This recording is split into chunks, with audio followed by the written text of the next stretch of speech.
Game 2 of the afternoon. This one is St Mirren against Hibernian. As ever, it's full live commentary here on Sportsound and BBC Radio Scotland with Scott Allen, Rory Loy and Rob McLean.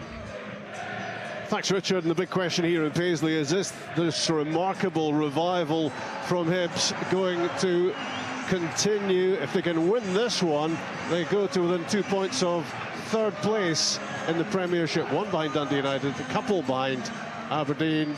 And every chance that the bandwagon rolls on. It's been some 2.5 months. At the end of November, Hibs had 9 Premiership points. Since then, 24 added out of a possible 33, and that included a trip to Celtic Park. Some turnaround, and David Gray is not missing those after-match interviews in which he was constantly being asked if he was the man to turn things around. Turn things around he has done, and in some style as well. And they basically look to just keep on doing what they've been doing in this one against a St Mirren team still hurting from last Monday night, and their Scottish Cup exit on penalties at the hands of Hearts. But I guess also smarting about recent league results. Not been great since the turn of the year, and it's pretty unusual to be talking about a St Mirren team who've lost 3 league games at home on the trot. That's where they are at the moment, feeling as if they haven't got what they deserve, but maybe lacking a ruthless streak as well when they're strong in games, and they've been unable to put them to bed. So here we go with part 2 of the Sunday Premiership double bill. The final game of the top flight weekend. St Mirren against Hibs. 2 wins out of 2 for the Paisley team against Hibs so far this season. But they would be the first to admit that they, Scott Allen, are facing a team transformed. Yeah, they're playing a different Hibs side this afternoon. Hibs full of confidence at the moment. So if a great result away to AL, which could have been a tricky tie in the Scottish Cup last Friday, but domestically for Hibs it's been excellent. The turnaround that David Gray and this squad has shown the fans is exactly what they're looking for. They look like they're going to create chances, they're defending well, and that man Rocky Bashiri seems to be the guy who keeps on getting important goals for them. No well as much as Martin Boyle, who again has found his form and been a real catalyst for this Hibs side. And for all St Mirren's troubles, Rory, at the moment, a win for them takes them level with Hibs on 33. Yeah, it does. And Martin Boyle trying his luck from 25 yards out. An offside flag has gone up as he tried to loft the ball over the top of Zach Hemming. yeah, for St Mirren, Rob, I think it's a difficult one, but the league is so tight, teams are so even, but they've built so much success on their home form and picking up the odd result away from home, that they're having to rely on getting points away from home as well, which isn't ideal. So Stephen Robinson will want to go back to getting points at home. They've got a good record against Hibs, but they've only got 2 clean sheets this season, one of them coming in this fixture, first day of the season. So Stephen Robinson will be keen to rectify that. An early free kick for the home team, 10 yards in from the touchline, left-hand side.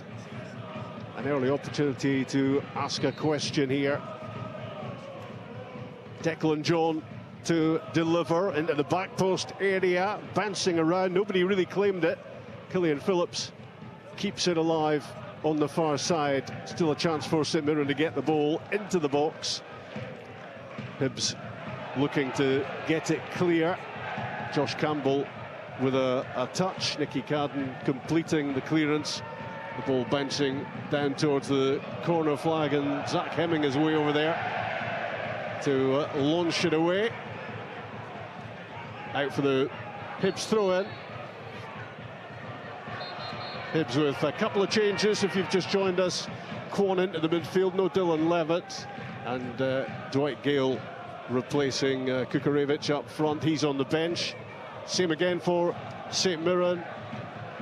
If you were looking for changes on the back of that Scottish Cup defeat, well, you'd be disappointed, because Stephen Robinson pretty happy with performances of late, not happy with the results, of course. As Triantis treads on the ball, St Mirren work it down the middle. Olusanya almost in for an opportunity. Great defending from Rocky Bashiri. It's well defended by Rocky Bashiri. Triantis there. I think the pitch played a part in that. He tried to open up and switch the play, and the ball caught up. St Mirren right on him. Good through ball. Rocky Bashiri there. Sensed the danger. Marcus Fraser plays the ball out wide for Ali Boyosu. His left foot cross ball floated, back post. Declan John getting in there. Hibs struggling to get it convincingly clear. Alaboyusu tries again, heading for the byline. Stands it up, back post. St Mirren again, looking to get it down for a shot at goal. And finally the whistle goes. It will be a Hibs free kick. Yeah, I think it's a real trademark of Stephen Robinson's time here. A blueprint has been getting the ball wide. There's been many wing backs over his time here that have come in and done well. Scott Tanser, Ryan Strain of old, and Ryan Alabiosu and Declan John are tasked with getting balls into the box today. The Cadden brothers, of course, for Hibs can do the same job. That's one kind of concern I've got in terms of the game. Scott mentioned the pitch. It's not a particularly great pitch. It's looking very dry. You've got a lot of midfielders in there: Phillips, O'Hara, Boyd Munns, Kwon, Triantis. I just hope it doesn't stop the two teams getting the ball down and playing. John Smith launches it forward. Josh Campbell, the header, the ball flies up in the air. Then it's Phillips for St Mirren. The layoff from Olusanya. And Marcus Fraser is closed down pretty quickly on that far side. The ball goes out for a throw-in. Ross Hardy is the referee here in Paisley today. And it is a pretty rough-looking playing surface. Good ball winning in the middle from O'Hara. And as the ball's launched forward, it's cleared by Gogic. And now Declan John, left-hand side. Down the line it goes. Cleared by O'Hara. Not pretty at the moment, and neither team able to really get any fluency in their play so far in the opening minutes, on the back of Hearts 1, Rangers 3 at Tynecastle in the 12 noon start. St Mirren looking to spend some time on the ball at the moment, and stepping into the midfield is Taylor. Wide it goes for Declan John, the Welshman. Back again with Taylor, a little shimmy. In comes the cross ball, it's a good delivery as well. Flicked away by Iredale and collected by Ali Boyosu on the right side for St Mirren, looking for the little half yard to get the ball in. He does clip it up back post. Really good delivery from him, and it's well defended by Chris Cadden. Important header. But St Mirren have it again with Gogic. Again stepping forward out of defence. Shot blocked from O'Hara. And now Fraser again to Alaboyosu, who angles his run in field this time. Up towards the edge of the area. A couple of challenges against him, but strong enough to hold them off. Now O'Hara, and St Mirren ping it out left side. And up has gone an offside flag to frustrate them, because they were moving the ball around pretty nicely. Yeah, they were, absolutely. Is that Chris Cadden down? That's not good news for Hibs. Everyone knows how good he's been since he's come back, with his brother on one side, him on the other. But yes, St Mirren are the team who have managed to get the ball down and dictate play by simply moving the ball from side to side. And you need to pass it quickly. 1 or 2 touches in this surface. You don't want to be taking 5 and 6 touches. The ball gets caught under your feet. And they've used their outlets on the wings really, really well. And most games are won and lost in midfield, and you need to win that battle, as you say. But I do think that the 4 wing backs on each side will have a big part to play in the way this game goes. Just looking at St Mirren there and how many balls they've put into Hibs box already in this game. These second contacts have got to be had by Hibernian players, because I think they're going to play a huge part in this game. Just the volume of crosses that St Mirren are putting in the box. Obviously, we have spoke on St Mirren. They haven't been as ruthless as they want to be, considering the high standards they set over the last few years. But these second contacts today, crosses, going to be hugely important for Hibs. Phillips for St Mirren launches one down the line for Olusanya to chase, and in goes Rocky Bashiri again. Well, he's been very convincing in the couple of moments he's had to navigate so far defensively, looking pretty confident, looking solid. Yeah, he is, but he's had to dig his mate Triantis out a couple of times, because I know the pitch isn't great in the middle of the pitch. We've already mentioned it, but Triantis has put his team in trouble twice by simply just stepping over the ball and not being able to control it, and Rocky Bashiri bails him out again. Throw in for St Mirren, left hand side. Killian Phillips will fling this into the near post area. En route now from Phillips. Olusanya was there, and it's Triantis with the clearance from around the penalty spot. St Mirren hook the ball back into the edge of the area. It's Bushiri dominating aerially, but it's still not convincingly clear. It is now from O'Hora, who boots it up to halfway. Taylor's knocked down. Boydmans angles a ball out wide for Alabayosu. The wing-back gets it down, looks to deliver again. Spins back. Boydmans from the edge of the area plays a good ball into the box, which O'Hora clears. St Mirren again, and it's Mandron left side of the box, gets the shooting opportunity, and he was shut down in the nick of time by O'Hora, and it deflects wide of target. They really are threatening here to go in front, St Mirren. Yeah, they are. I mean, it was a fantastic first touch by Mandron. He kills it dead, takes it out the sky, he shifts it, but good defending in the end. He's managed to shuffle across and get the block in, but St Mirren looking really good. I know it's very early on in the opening stages, but set their stall out as they mean to go on. Hibs defending the box really well at this moment in time, though, considering, as you said, the amount of crosses and dangerous play that St Mirren have had. Mark O'Hara swings a high ball beyond the back stick, headed into the danger zone. Almost an opportunity for St Mirren, and on the follow-up it's Killian Phillips who hammers a right foot volley into the ground, and it's straight at Jordan Smith in the end. But it seems at the moment a matter of time before Stephen Robinson's team edge themselves in front. Yeah, I mean, Scott just touched on it there. That's the first time Hibs didn't win the first contact, and you see the mayhem it causes in the box. They lose the first one, they lose the second one. It drops to Boydmans, and he just can't get it under control quickly enough to get a shot away. They end up getting a shot on target, but pretty comfortable for the goalkeeper in the end. A little mini fracas between Martin Boyle and Richard Taylor. Off the ball, having a little disagreement about something, and Ross Hardy is having a word with the pair of them, which will have absolutely no effect whatsoever, I'd imagine. St Mirren 0, Hibs 0 on BBC Radio Scotland. Hibs need to try and take a bit of sting out of St Mirren just now. They're playing with their tails up. Maybe a bit of patience on the ball. Triantis, who already touched on, not had a great start to the game. He's one of the shining lights for Hibs during this revival. Good composure, good pass of the ball. He needs to be the guy. Get his foot in the ball. Nicky Carden make a surging run down the left. His pass intended for Boyle, deflected away from the target, and it runs through to Zach Hemming. Hibs happy to get forward in the game. They've come through a pretty difficult 11 minutes, and they'll be pretty happy that this game's still goalless, Rory. Yeah, they will. And the problem is, if your two Cardens on either side are going to get pinned back, naturally Triantis and Kwon are going to take 5-10 steps back as well, and you become pinned back ever so slightly as Olasanya's in. Olusanya on the end of a good ball down the middle from Mikael Mandron to his strike partner, and it's good defending again from Rocky Bashiri. Rocky Bashiri 3 times now. Olusanya looking to run him. He can match Olasanya's speed. That's the one thing about Rocky Bashiri. He's physical, but he does have the speed.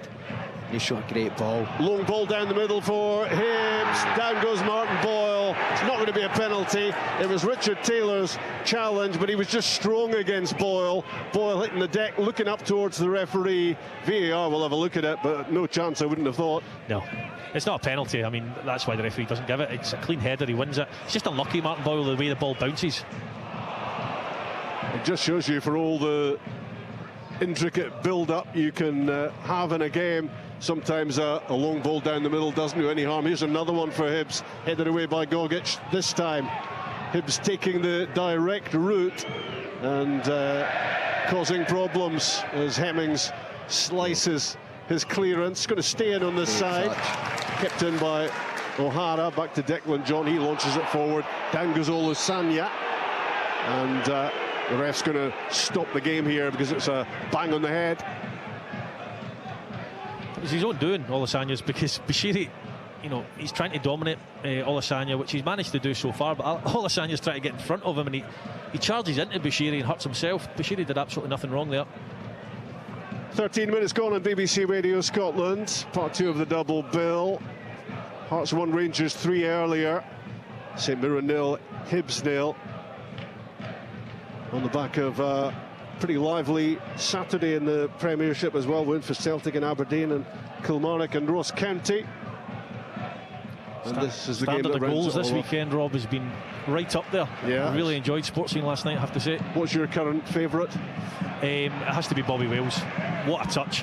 Fantastic. Top class from the young man. Down goes Josh Campbell in a tussle with Mark O'Hara. It's going to be a free kick.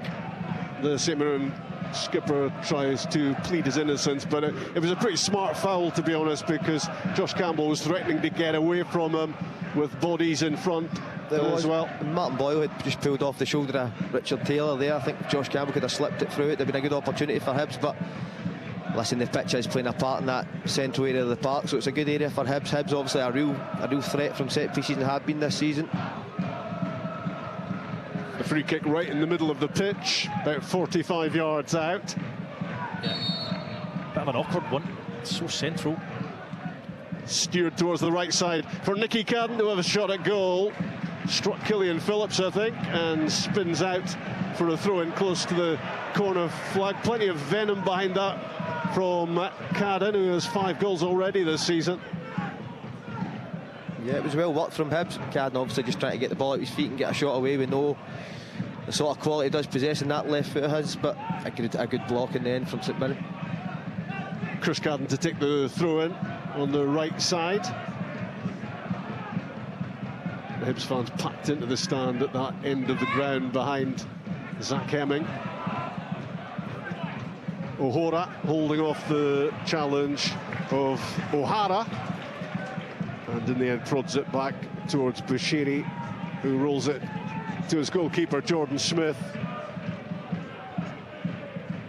Jack Iredale on the left side of the 3-man Hibs defence, clips it forward looking for Josh Campbell. Fraser cuts it out for St Mirren. Hibs have it again.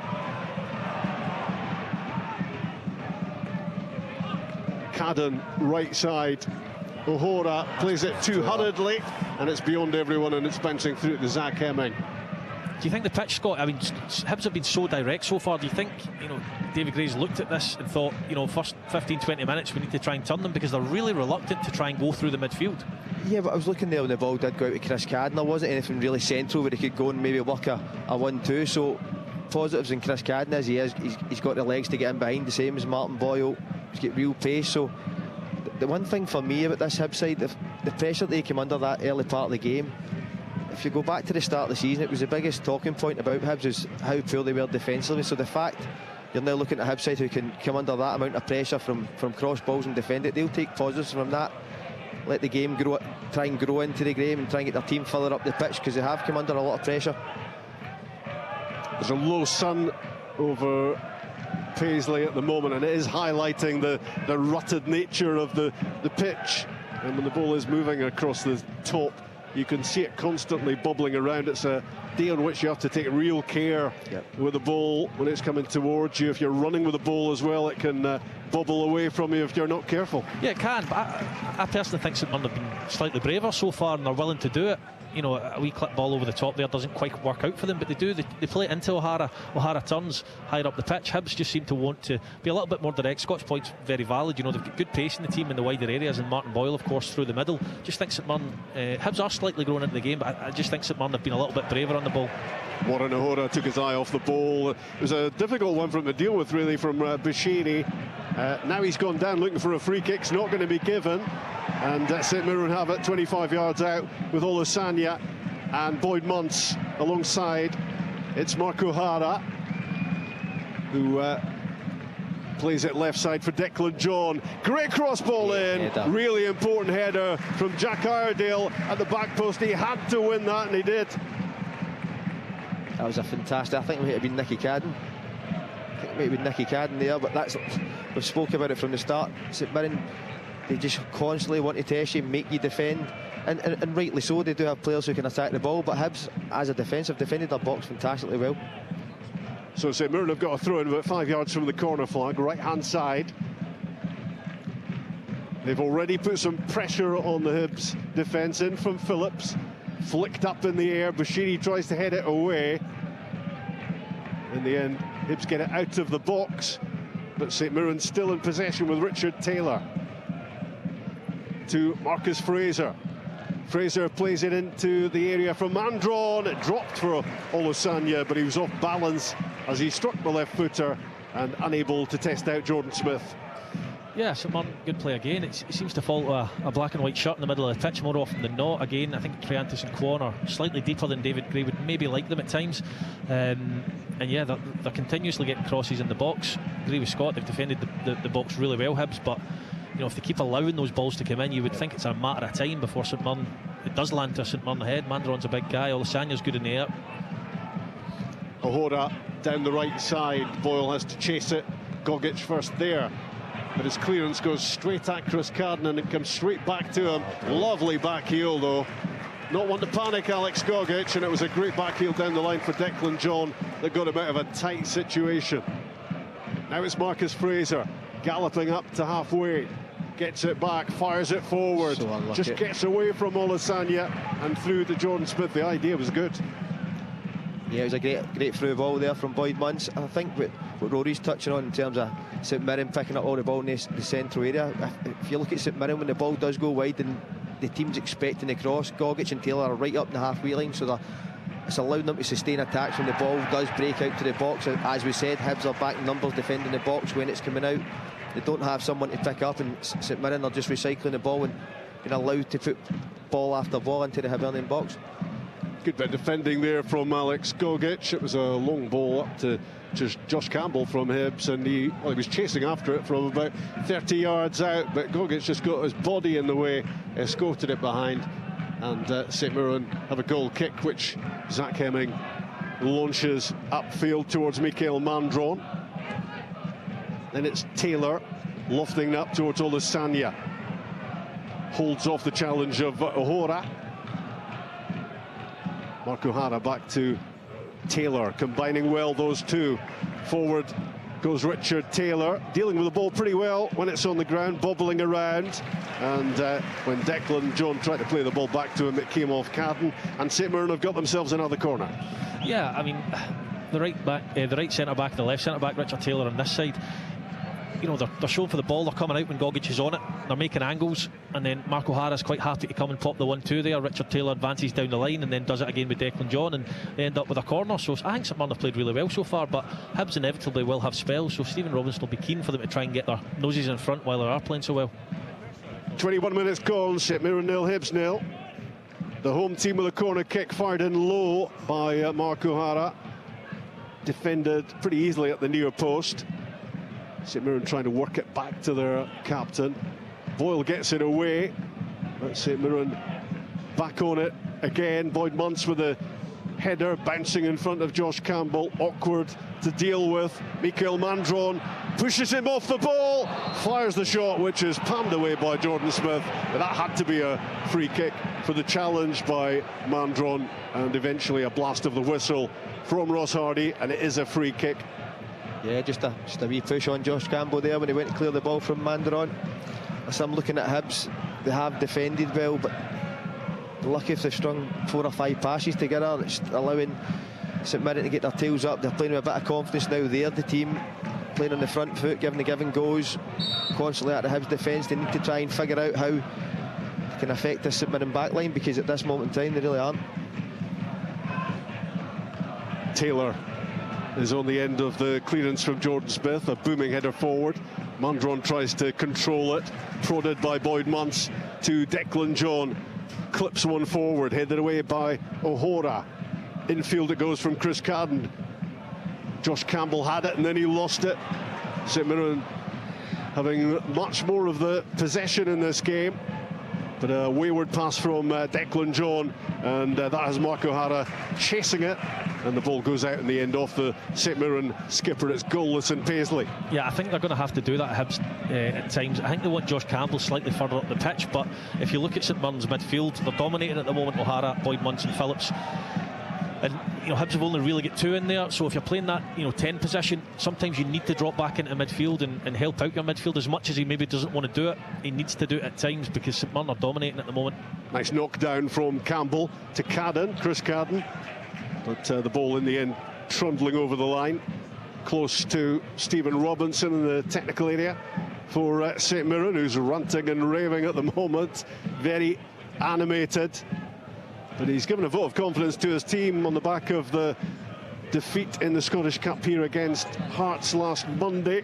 Same again for him. But looking to turn decent performances into better results.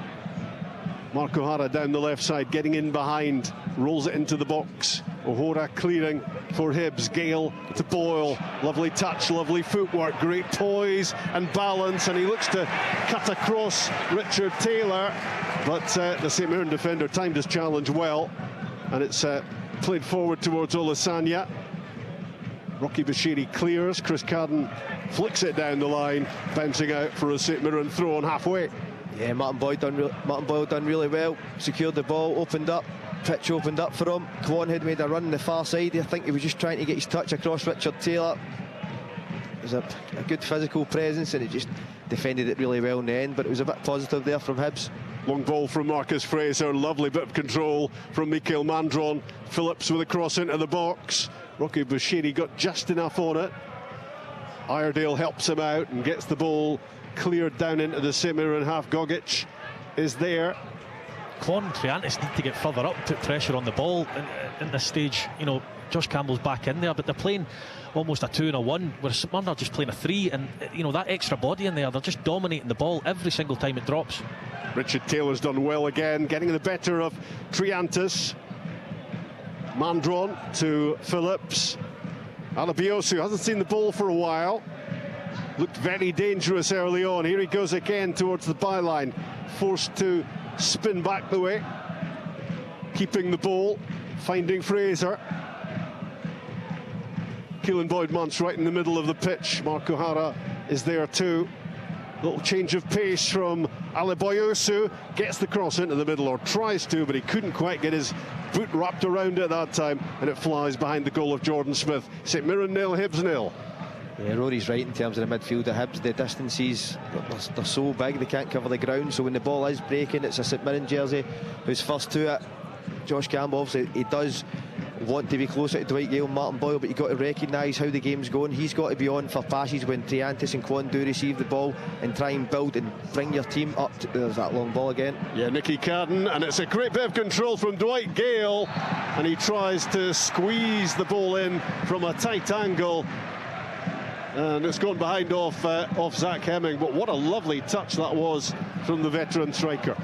Yeah, it was, and his movement's sublime, it really is. And that's not a long ball necessarily, it's a long pass, really good one. And Dwight Gale shown great composure. I said off air before the game, I love watching Dwight Gale. His movement is top class. So Hibs have a corner kick on the left hand side. They've had to soak up a fair bit in this game. Can they get themselves in front? It's a flighted corner in. What a big chance for Warren O'Hara. Picked out by that Nicky Cadden corner kick. He was only 6 yards from goal. He just couldn't get his body adjusted, and he heads it wide. A huge chance for Hibs. I touched on it, and in terms of how dangerous they are from set pieces. What a delivery from Nicky Cadden that is. Absolute laser onto O'Hara's head. And that's not easy, is it, Scott, to drive the ball like that, get the right height on it for a defender to come in and attack. That was marvellous. Well, it depends what type of play you are, Rory. For some it is a bit easier than others. But a fantastic pick out in O'Hara for me. Want to work the goalkeeper there, but threatening from Hibs. Warren Patrick O'Hara as he appears on the team sheet. I'm liking the formality of the team sheet. Zachary Hemming, Christopher Cadden. I think my personal favourite though is Dwight Devon Boyd Gale, as Richard Taylor does another quality bit of defending, holding off Boyle and allowing the ball to go behind for the for the goal kick. I've liked the look of Richard Taylor so far in the game. He's really calm, isn't he? But he's got forward to real effect for St Mirren. He has. You know, himself, Gogic and Bushiri have probably been the best players on the pitch. They've defended ever so well at times. Taylor's a threat, you know, up the other end as well in the box. But yeah, he gives him good natural balance because he's left-sided, he's left-footed, and he can play with Declan John really well. So, as I said, brings a good balance to the side. Still goalless, 28 minutes gone in Paisley on BBC Radio Scotland. The final game of the Premiership weekend. High ball forward for Hibs, headed away by Marcus Fraser for St Mirren. And again from him, bulleting a header clear.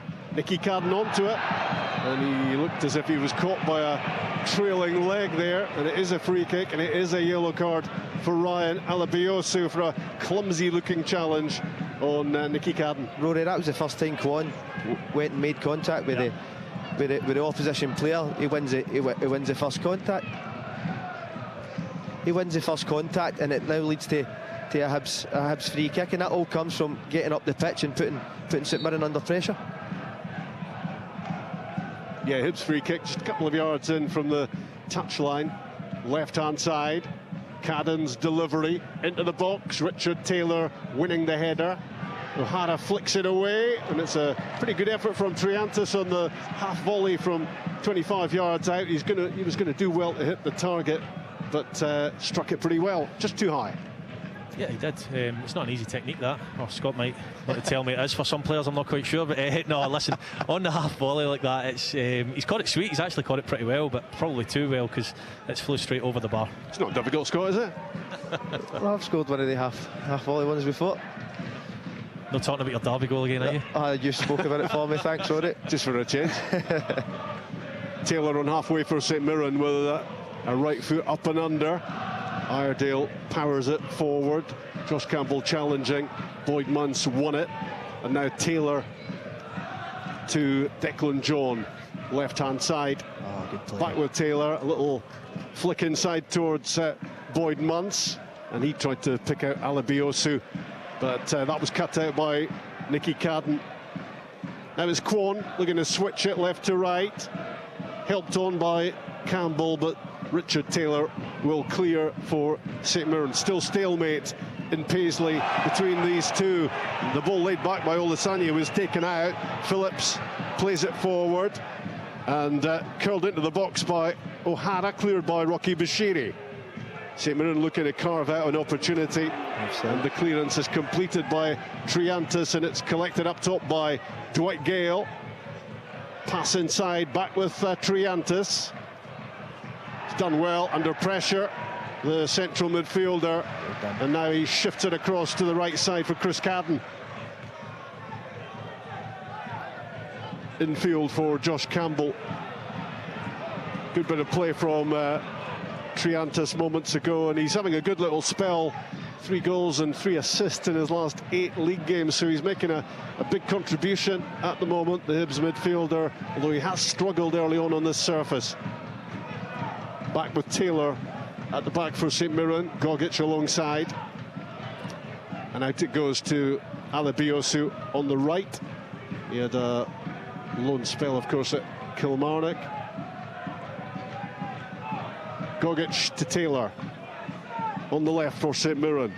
Forward for Olasanya. Nice touch to kill it from the 11-goal striker. Back to Gogic, the middleman of the back three. Clips one down the middle. Good movement from Killian Phillips. Tries the left foot hook shot. It's a good block from Bushiri.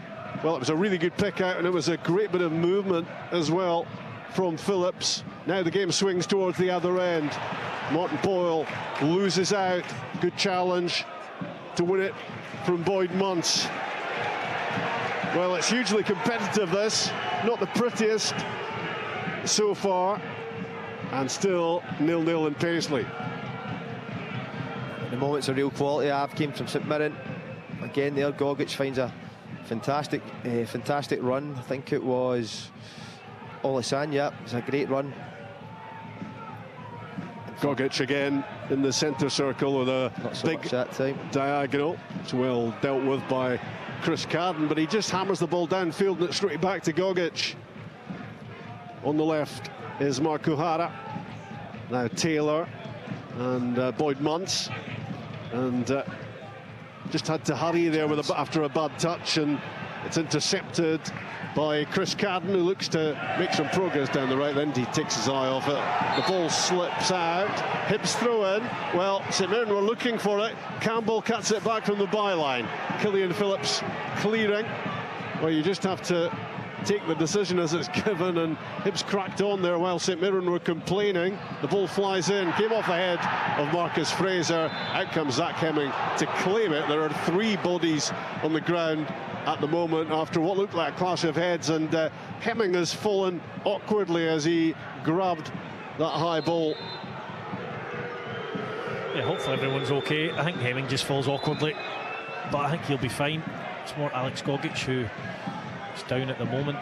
Scott, Josh Campbell, I'm watching this game play out now. You probably know more about Josh Campbell than I do. He strikes me as a strong runner. You know, that third man run, can hit the box, grab the odd goal. Do you think he's a number 10? Would you place him as a number 10? Does he? At times I'm watching him and I'm just not sure he's got the idea on how to take the ball in the number 10 position and link the play. For me, Rory, it really depends how you see that number 10. I think the way you're describing it may be the same as me.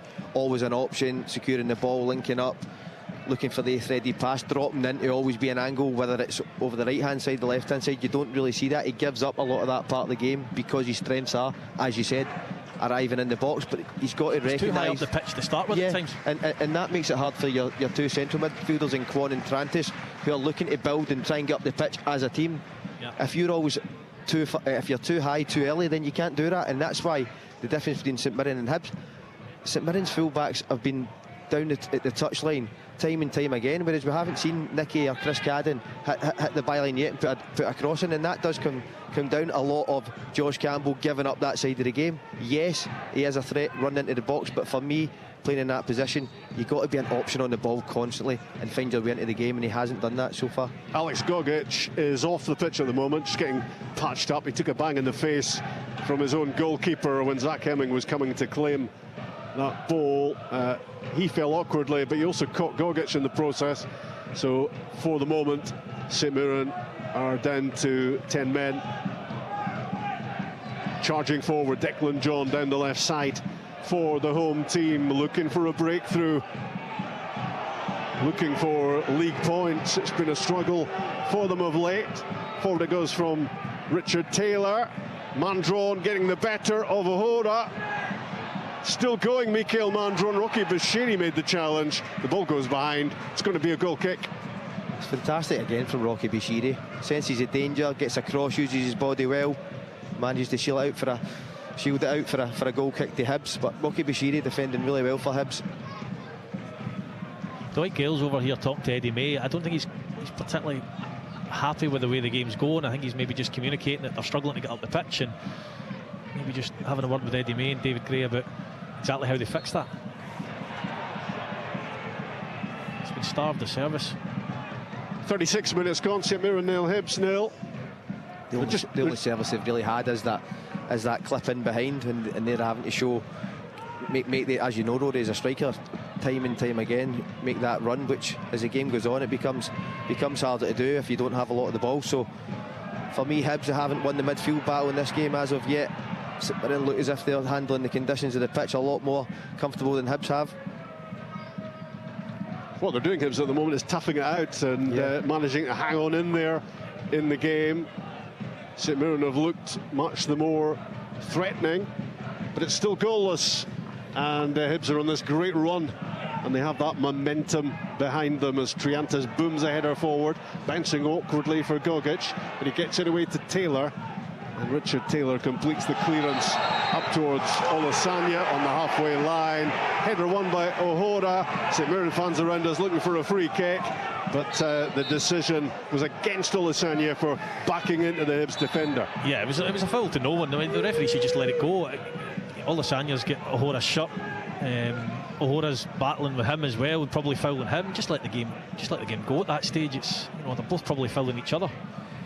So just before that, again there, Rory, if you've seen Chris Cadden obviously getting on the ball again, and he's in that position where he's looking for no options. Josh Campbell, who is playing in the 10 position, he's got to be playing in the pockets where Chris Cadden can, as soon as he opens up, there's a pass there. Instead, he's trying to find, it's like a hopeful ball into Martin Boyle, whether it's down the side or over the top of St Mirren, whereas Josh Campbell's got to be across there, giving Chris Cadden an option on the ball.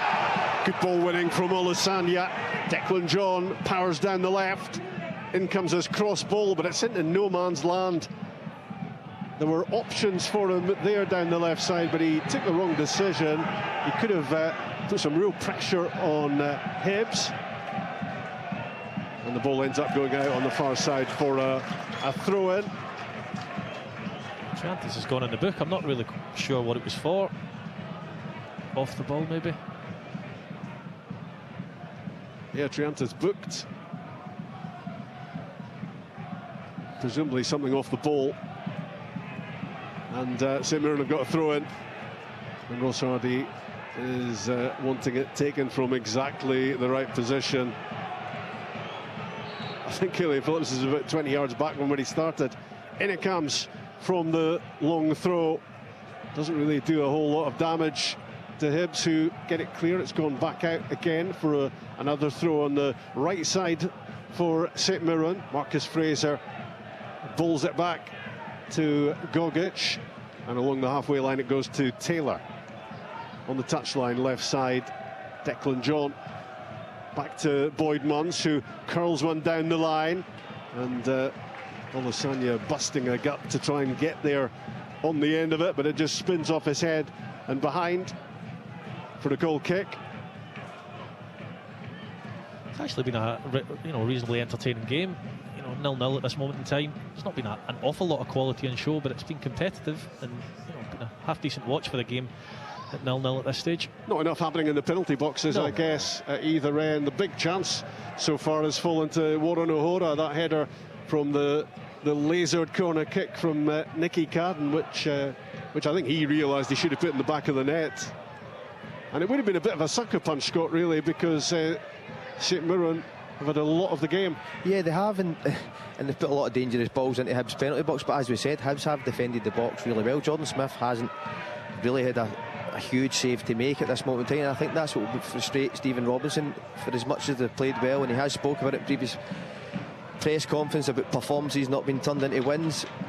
He might be looking at this, seeing a familiar story. Hibs obviously going at half-time. If it stays the same, and look to... It's offside, sorry. Olusanya down the right-hand side. The flag stayed down as he played it in beyond the back post. St Mirren work it towards Mikael Mandron. He goes down fairly spectacularly after a collision with O'Hora, and Ross Hardy was never going to be interested in that. No, I mean, if you're looking for a penalty there for a body check, then you would really be looking at, has O'Hora moved across Mandron to stop him going past him. O'Hora can't simply disappear. Mandron just runs straight into him, and it's never a penalty. We're inside the last 5 minutes of the first half in Paisley. It's goalless as the ball is lofted down the middle. Iredale heads it away.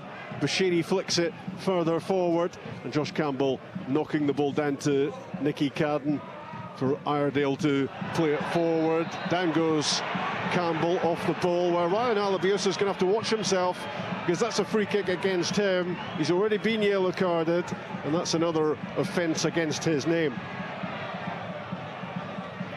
Didn't look like too much from here. Maybe a wee bit reckless, caught him with the body. As I touched on, in terms of if it stays the same going into half-time, Hibs will be looking at how they can maybe change and affect the game positively in terms of on the ball, because they haven't been great. But on the flip side of that, defensively, I think they've defended the box excellently. St Mirren, Stephen Robinson, he'll be frustrated because of the areas they have gone into, not turned that into goal-bound attempts, and made Jordan Smith come into action as much, because it's been fairly quiet in terms of that. So it'll be interesting to see how this game pans out. I think that would be the worry for St Mirren, wouldn't it, Rory, that you would imagine Hibs in the second half can be a whole lot better than they've been so far. Yeah, but Scott's right, they've not carved open Hibs by any stretch. In the last 10 minutes of the game, Hibs have actually been a lot better and a lot more involved in the game higher up the pitch. So yes, St Mirren started well. First half an hour or so, I thought they were by far and away the best team, but you're not looking at it going, it's a travesty it's 0-0, because St Mirren really haven't created anything clear cut to say they should be 1-0 up, whereas Hibs have, and that's just football for you. St Mirren looking for 3 wins out of 3 this season against Hibs. 3 points between them in the Premiership as well. Clearing the bouncing ball was Gogic. A fresh air shot though from Boyd Muntz as he tried to get it down the pitch. St Mirren do now work it forward. Lovely touches from Mikael Mandron on a difficult surface. Now Killian Phillips plays it down the right side, but he sliced it off the outside of his boot and it spins away from Olasanya and out for a throw in midway inside the Hibs half. We're at 43 minutes. It's goalless here after a 3-1 Rangers against Hearts at Tynecastle earlier on BBC Radio Scotland. This part 2 of the double bill, and it looks very much as if it's going to be goalless halfway through. Mind you, Martin Ball down the right side, flicks it in towards Dwight Gale. Really good defending from Boyd Muntz, nicking the ball away. Hibs still have it, looking to end the first half with a flourish. Any opportunities the forward players have had, it's been bouncing, and see, you have to just slow down for that half a second just to let the ball come down, and the defenders have been able to get back. Fired in by Nicky Carden from the left-hand side. Josh Campbell was trying to get on the end of it. St Mirren headed behind. Hibs are going to have a late first half corner. Chance here for Hibs. A lot better from Hibs there. That's the first time we've seen Nicky Cadden in that area put in any cross of sort. You see the trouble that it does cause. I think what Rory touched on there in terms of the strikers, I think it's one of them because of the bounce. You got to maybe bounce off the striker first and let the ball come across you and maybe open the goals up. But Declan John read it really well there against Dwight Gale. Josh Campbell's unmarked at the back there. Seconds left of the first half as Martin Boyle swings in the corner kick. That's great goalkeeping from Zach Hemming. I think the whistle's gone for a free kick anyway, and the goalkeeper may have taken a sore one here, but it was terrifically brave goalkeeping because his eyes were only for the ball despite all the players around him, and it's a painful moment by the looks of it for the St Mirren keeper. Yeah, hopefully he's just winded, because I don't know if he collided with the post as well as other players and things, but you know, he looked like he'd taken a sore one, but maybe just winded. Can take your breath away very quickly when that happens. So fingers crossed he's okay. His teammates looked in a bit of a hurry to get the physios on. That always kind of alarms you when they're as animated as that, but maybe your explanation is the right one, Rory. But it's a great example of good goalkeeping, isn't it, Scott? When you just keep your concentration on the ball, even though you know you're going to take a sore one. Yeah, I think it comes with the territory for goalkeepers. I always felt myself when you had a goalkeeper willing to come through the body and take the ball, the pressure that relieves is huge. You feel secure from set-piece situations, especially off the back of Warren O'Hara's previous one. So I think it's great goalkeeping. I think that's probably going to go in at half-time 0-0. Both sides obviously looking at the first half and with different views on it. Hibs, like I said, looking to be a lot better in the second half, and St Mirren can they now start creating clear-cut chances, because it hasn't quite been like that. So it's been a strange first half. As much as St Mirren have had some good moments, there hasn't been enough in terms of making Jordan Smith come into action. Zach Hemming sitting up and now standing up, and he's okay, and everybody's relieved about that. And I think he's proved, hasn't he, in recent weeks, Rory, why St Mirren were so keen to get him back here. Yeah, a little bit of a sticky start away to Parkhead, but there's many people out there who've had difficult days at that venue, so you know, we'll forgive him that one. And you know, ever since then he's looked the player he was when he was last here, and you know, I know Stephen Robertson felt he was improving the team by bringing him back. So yeah, he's done well, and he's fitted like he's never been away. 90 seconds added so far to the first 45 minutes, and the story remains the same. St Mirren 0, Hibs 0. It's the sort of game that certainly looks as if one goal might be enough to sort it all out, but that's not going to happen by the looks of it in the first half. Zach Hemming now ready to take the free kick, which he fires downfield. Up goes Triantis to try to win it. Kwon hooks it forward, headed away by Gogic. Then it's Triantis again, and a header for Taylor. The bouncing ball heading towards Chris Cadden. Taylor just makes sure it goes out.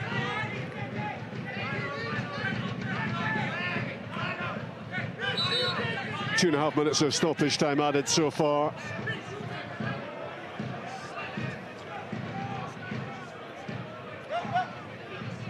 Not a game packed with exciting penalty box moments so far, but neither of these two will worry too much about that if they can come up in the end with all 3 points. An offside flag against Olusanya, who looks to add to the 11 goals he scored already this season. It's been fantastic for St Mirren, and I've said before about Olusanya, when he first joined the club, I wasn't quite sure. He didn't show the composure and the, his good touch that he's got, and he's proven he's got. Didn't show that at the start. Injuries, loan spells and things. I just wasn't sure it was going to work out, but credit to him, he's been absolutely immense this season. Declan John clearing for St Mirren, headed back by Bashiri. Taylor clearing, it's gone airborne again. O'Hora booms it back. The ball's taking a fair old bruising at the moment as it goes one way then the other. Josh Campbell looking to make some progress. Good challenge from O'Hara, but it breaks the way of Chris Cadden, right hand side, and he floats one in beyond the back post. Nicky Cadden was there, and the shot is blocked by Alabiosu, and there's going to be time, I think, for a late first half corner kick. Yeah, credit to Josh Campbell. We've been ever so slightly critical of him, but showed good touch there, good turn. Yeah, he was tackled in the end, but what it did do, because of his bravery to turn, was lead to a good opportunity, so credit to him. It was almost a Cadden and Cadden moment. We're talking about hard skills. That was a hard one for Nicky Cadden coming out the sky there, that switch from his brother. Here's Nicky Cadden's corner kick, is drilled in again. It's a really difficult one to defend. Finally scrambled away by Killian Phillips, but those corner kick deliveries from Nicky Cadden carry a fair bit of menace. And that is the end of the first half, with 5 minutes added to the first 45, and St Mirren and Hibs are still inseparable. Not the prettiest game you'll ever see. It was never going to be that on a pretty difficult, rutted, bare-looking surface here in Paisley. And I guess the standout chance of the first half was from one of those top-drawer Nicky Cadden deliveries from the corner, and he picked out Warren O'Hora 6 yards out, and his header flashed wide of target when he reckoned it should have been flashing into the back of the net. St Mirren have had lots of the game, but not really coming up with very much for Jordan Smith in the Hibs goal to do. So half-time in Paisley, St Mirren 0, Hibs 0. On digital radio, FM, online at BBC Sports Scotland, your smart speaker, and on BBC Sounds. This is Sports Sound from BBC Radio Scotland. There's no substitute.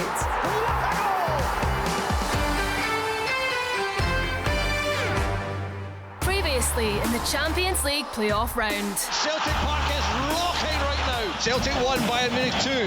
Now Celtic face Bayern Munich in the second leg live from Germany. Another very special night in Europe. Celtic give themselves a fighting chance going across to Munich. European football lives here. Corner's not entirely dealt with it.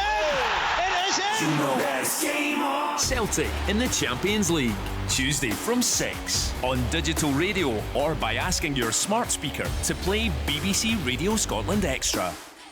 It is going to be a massive challenge for Celtic, of course, on Tuesday night. Make sure you're with the guys from 6 o'clock. Full live commentary, Bayern Munich against Celtic. This afternoon, we already brought you a somewhat strange 3-1 win for Rangers at Tynecastle against Heart of Midlothian.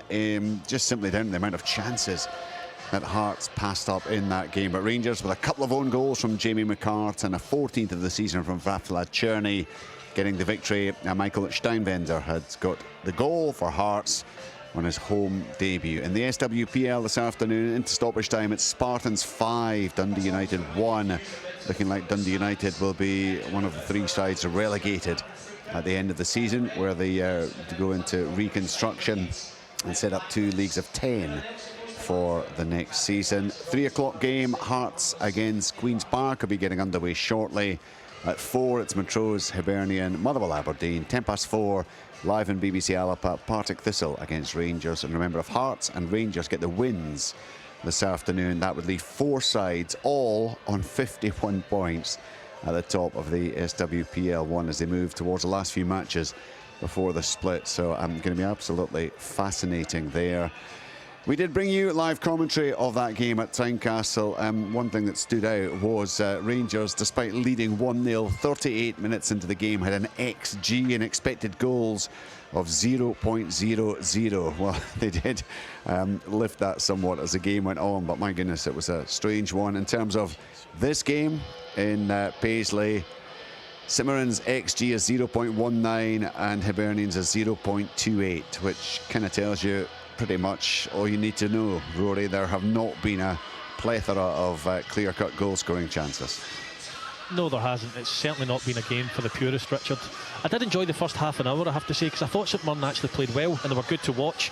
I think Hibs recognised that they had to fix something, and Josh Campbell dropping a little bit deeper. They went man for man in the midfield, and that really created a stalemate because there was no spare man in midfield. There was no ability to get the ball down, make a few passes, spread it wide, and it just became a bit of a battle.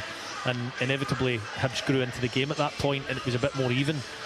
So yeah, the first half an hour was good in terms of St Mirren. The last 15 minutes, I'm not quite sure if anyone would have enjoyed that. However, you know, in breaks of play, a lot of the Hibs players were going over to David Gray and the coaching staff, just trying to ask questions, what do you want from us? So I think he'll be in there. I think we'll see a slightly different approach from Hibs in the second half. Not necessarily a change of personnel, but I'm interested to see how they come out, because if they come out and do the same and St Mirren do the same, I think we're in for more of the same, Richard. Yeah, sadly. I mean, I suppose the one clear opportunity, Scott, was the Warren O'Hora header just before the half-hour mark. Yeah, I think that's where they're getting the XG for Hibs from, the set pieces. There's not been a whole lot of creative spark in this Hibs side. No, but listen, we know the quality that Nicky Cadden does possessing that left foot, and again from a set piece he's absolutely lasered it right onto the head of Warren Horan. For me, should do better, but in terms of Hibs as a team going forward, it's been very devoid of ideas. On the flip side, I would say I've seen a lot of Hibs at the start of the season and how vulnerable they were defensively. They've defended their box really, really well. Rocky Bashiri has been outstanding for me in terms of covering, especially against someone who's a threat like Olusanya. So, 2 sides to the game, as you know, in football, especially in Scotland. They've defended well, but haven't really offered much in terms of open play from a creative side. Well, I guess it's about finding that balance, and it's perhaps not just as easy as it might be on the pitch. I mean, it does look really bobbly. It does look quite troublesome for passing football. Yeah, it does, but I would say St Mirren have handled that better than what Hibs have, and that's maybe why that first half an hour of the game they were getting the give and goes and getting the ball out wide and putting Hibs under pressure from the wide areas with the crosses. But like I said, Hibs defended them really well. They got first contact and a lot of the second contacts. In St Mirren, from their point of view, they would have liked to have turned that play into making Jordan Smith make some real saves, because he hasn't had much to do, in all fairness. So hoping for a much better spectacle second half in terms of creative and shots at goal. You suggested, Rory, that David Gray might take a different approach to the second half. How would he look to mix things up and try to get Hibs passing and attacking and causing issues for that St Mirren defence? It's a difficult one, because I don't think David Gray will want the game to become just simply a battle. I think if you're Hibs, you're looking at the 2 sets of players and going, you know, if we both turn up and play well, you know, you'd like to think that Hibs would come out on top. So I think he'll be looking at ways to. I don't think he'll want to finish the half. Start the second half like they finished the first half. Whether it's Martin Boyle coming out into a wider area, dropping Josh Campbell back one ever so slightly, I'm not quite sure, and getting Dwight Gale further up the pitch, maybe open up areas and spaces that they've not been able to exploit so far. I just feel, you don't want to be too harsh on Josh Campbell, but I just don't think he's had enough of an impact in there. And Scott will tell you, see if you play the number 10 role and you don't impact the game, and a number 10's a bit of a rarity in terms of you do rely on your teammates to an extent to feed you the ball, but at the same time, invariably, if you don't impact the game as a number 10, you're going to be substituted, and you're going to be substituted after 60 minutes. So I think, you know, David Gray will be looking at it going, right, let's give him an opportunity, somewhere else on the pitch to try and make an impact, get Martin Boyle in a wider area, because, you know, the back three of St Mirren, they're giants, land of the giants, and they defended so well that they need to try and pin St Mirren's two wide wing backs back the pitch and try and get further up the pitch. So we might see a tweaking formation by them pulling Boyle into a wider area more often. I think when we touch on, in terms of Hibs obviously being a threat from set pieces, their open play has actually not allowed them to have as many set pieces as they maybe want, because we haven't seen Chris Cadden, Nicky Cadden hitting the byline enough times in this first half. Martin Boyle, he's been sporadic in terms of how he's getting on the ball. If anything, it looks hopeful that we'll maybe get in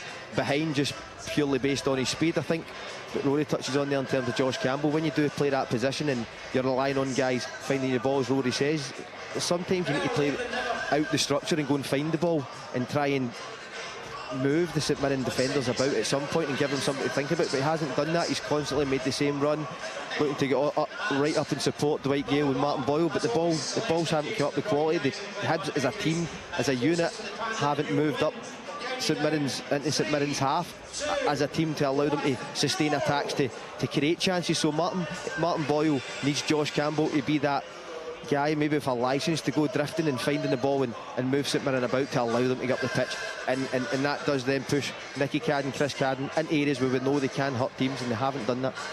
Yeah, I mean, clearly they've got danger men, and St Mirren have as well, Rory. The fact that Saints have lost the last 3 league matches at home, they also went out of the Scottish Cup at home in the penalty shootout to Hearts on Monday night. I mean, in some ways, will Stephen Robinson be happy enough that they're still very much in this game? Not on the basis of how the games went. I think he would be disappointed they've not managed to get their noses in front, and again, that doesn't come down to simply creating open, clear-cut chances, but the first half an hour, if the deliveries had been slightly better, if one of his strikers had managed to get on the end of one and knock one in the net, so I don't think it'll be too, you know, I don't think that'll be his approach. I think he'll be disappointed or maybe not managed to get more clear-cut opportunities in this game. They've been going through a difficult run, St Mirren, but as you and me well know, Richard, looking at the league table, it's been well documented how tight it is. You know, a win today, they go level on Hibs, it might be that horrible 1-0 win, you don't know, but Stephen Robinson will be keen to do that, because it's not like, you know, a win's taking you nowhere in this league at the moment. A couple of wins is lifting you right back in the race for the top 6 and beyond. So, you know, it's on a knife edge at the moment, the way the league's standing. It's the difference between potentially being 6 points behind Hibs or level in points with Hibs. So it's a big second half for him, but I think he'll be quite pleased by the way the first half played out. It's just trying to overcome that stubborn Hibs defence, and Rocky Bashiri, who, you know, gets quite a lot of criticism, has been an absolute standout in that first half, Richard. It's actually amazing because there's been large spells during his time at Easter Road. I must admit, you watch him and you just think there is an accident waiting to happen constantly. He does seem to have just settled down, seems to have that level of consistency right now. He's popped up with a few important goals at the other end, but more importantly, he's not giving away the big, we're maybe putting the curse of death on him here, but he's not giving away the big opportunities that he was doing. I know. As I was saying it, I felt guilty. He's not Richard, but at the same time, you know, players like that, they've got to try and keep consistency, and I don't mean over 2 or 3 games, you know, over a season. You know, I think we said the same about Rubišić about 3-4 months ago. We said how much he'd come on and how consistent and trustworthy he was during that 11-game spell, and then one mistake or one bad result and it just all goes to pot. So Rocky Bashiri's been superb today, he's been really good of late, and David Gray, I think, will be on him all the time, constantly. You need to keep up those standards, because you can't afford a lapse in concentration, and he can be guilty of that at times. Does either manager sign up right now for that horrible 1-0 win that Rory mentioned there, Scott? Absolutely, yeah, a win's a win. Rory touched on a win can take you places in this league, so can a defeat at this moment in time, especially between 4th and 10th at this moment in time. It's very, very tight. I think Hibs, obviously on that unbeaten run, they'll feel they can play a lot better in the second half, and they'll be looking to put St Mirren under a lot more pressure. St Mirren on the other hand are off the back of a few poor defeats at home. And does that maybe creep into the mentality as the game wears on and Hibs start to find more spaces in amongst that midfield and defence of St Mirren? So right now, yeah, both managers bite your hand out for a 1-0 own goal if that was the case, like we've seen this afternoon. So Can only hope for some more goal action second half. Absolutely. Remarkably earlier, the Jamie McCart with 2 own goals might easily have been a hat-trick, but a magnificent save by Craig Gordon, which kept him out. Highlights of that tonight on Sports Scene, 7:15 on the BBC Scotland channel. There were plenty of highlights there. Fewer in the first 45 minutes you've got to see in Paisley. Hopefully more to come in the second, and whatever happens, the best of the action will be with Stephen Thompson and the guys tonight. Monday, look out for the SWPL highlights at 7:30 on the BBC Scotland channel. The SPFL lower league highlights online, bbc.co.uk/Sports Scotland. They go up on Monday. And also starting the week with the Scottish Football Daily podcast every day, Monday to Friday, wherever you get your podcasts. And on the topic of podcasts, if you have not listened into the Vladimir Romanov podcast, absolutely get it downloaded and get listening to it on BBC Sounds, because it is, the guys have done an absolutely magnificent job. It's Romanov, Tsar of Hearts. I think 5 episodes are up now, but it's an incredible deep dive into those remarkable events of 20 years ago now, and everything that was going on in and around Tynecastle, and indeed, of course, Riccarton, which I haven't quite got to yet, but definitely get it downloaded. You will absolutely love it. It's fantastic coverage. Tuesday night, Bayern Munich against Celtic, Sports on live from 6 o'clock. Friday, a couple of live games on offer. On Sports Sound from 5 o'clock, the Women's Nations League, Austria against Scotland. You can also watch that live on BBC Alapa and on BBC Scotland that night, 7:30 or 7:15 maybe, Sports Scene. The Championship live, and what a game that could be. Morton against Falkirk. Morton on a really good run right now, albeit still in the bottom half of the table, but putting together a very fine run. And Falkirk, of course, coming back from 2-0 down against Ayr United in the top of the table clash to remain 2 points clear at the top of the Championship. So that's on Friday night. It is a busy week ahead. It's all with us here on Sports Sound on BBC Radio Scotland, but of course also online, bbc.co.uk/Sports Scotland, and plenty coverage of Scottish football on the telly these days as well. So lots to look forward to. First and foremost, it is going to be the second half from Paisley, where after Rangers' 3-1 win at Tynecastle against Heart of Midlothian, we are goalless in Paisley between St Mirren and Hibernian. Both sides looking to improve their positions in that league table. Hibernian could move to within 2 points of third placed Aberdeen. Again, if they can get the victory, St Mirren can move up back into the top 6. So plenty at stake. Let's get back for full live second half commentary with Scott Allen, Rory Loy and Rob McLean. Cheers, Richard. Yeah, a bit of a contrast, I think, between the 2 live matches on BBC Radio Scotland today. It sounded thrill a minute at Tynecastle between Hearts and Rangers. That's probably not the phrase you would apply to this game. But, well, they're not caring, are they, St Mirren and Hibs?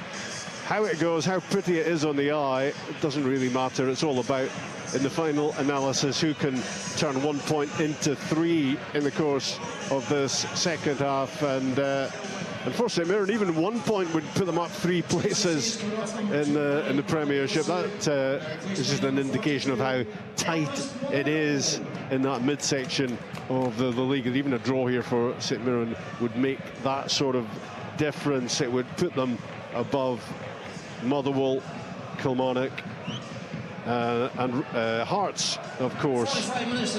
But they won all 3. St Mirren made a change right at the start of the second half. Maybe not surprisingly, Ryan Alabiosu has stayed indoors, and Elvis Buomono replaces him. Just a straight swap in the right wing-back position. He'd had a yellow card, Scott, and he'd had 1 or 2 little nibbles afterwards as well, and maybe that's what that's about. Yeah, I would think so. It's a sensible change from Stephen Robinson, obviously looking at how the game might develop. You need all players on the park, especially in a game like this where it's could be separated by one moment. Forward it goes from Richard Taylor, taken out of the air by Mikael Mandron, coming back from what looked like an offside position. First touch for Buomono, into the box, great flick from Killian Phillips. He is back to goal. He flicked at it with his heel and managed to get that on target. Wasn't going to beat Jordan Smith, but it was a decent effort. Yeah, good start to the second half again. St Mirren off to a flyer as they were in the first half. testing Jordan Smith there. Listen, it wasn't going to trouble him, but it was helped into a good area. Just maybe looking for Mandarin or Olasanya on the move, but Jordan Smith collected. Hibs at St Mirren chase at 2/3 of the possession in the first half. Stats like that, of course, are overrated because it doesn't really matter how much you've got the ball, it's what you do with it. And I guess neither side was particularly adept in that first half, Rory, at making things happen when they were on the ball. No, well, St Mirren, it was just the final bit. I think for the first half an hour, as I spoke about at half time, I think they did really well all the way up to the final bit. It was the final bit that counts.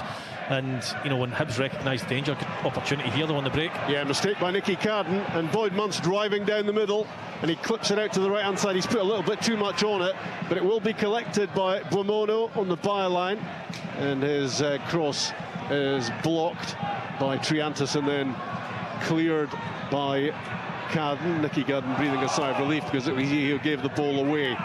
Boyd Muntz then hooks it forward, and one bouncing over the top of Jordan Smith's crossbar. That could have been more menacing if Boyd Muntz had just taken a little off the pass, because he forced Buomono out wide, didn't he? That pretty much summed up what we'd watched in the first half there. The first real chance to go and stretch Hibs' defence and just pick. It's not a difficult pass. Take a bit of care, and the goal opens up for you. Boyd Muntz overhits it, and it allows Hibs to get back and defend. But that's the difference in the counter-attacks, and when you do have the chance to show a bit of care, you've got to do it, and that can be the difference in 1 point, no points becoming 3 points. It wasn't a particularly difficult pass either, Scott. It was a 10-yard pass, you know.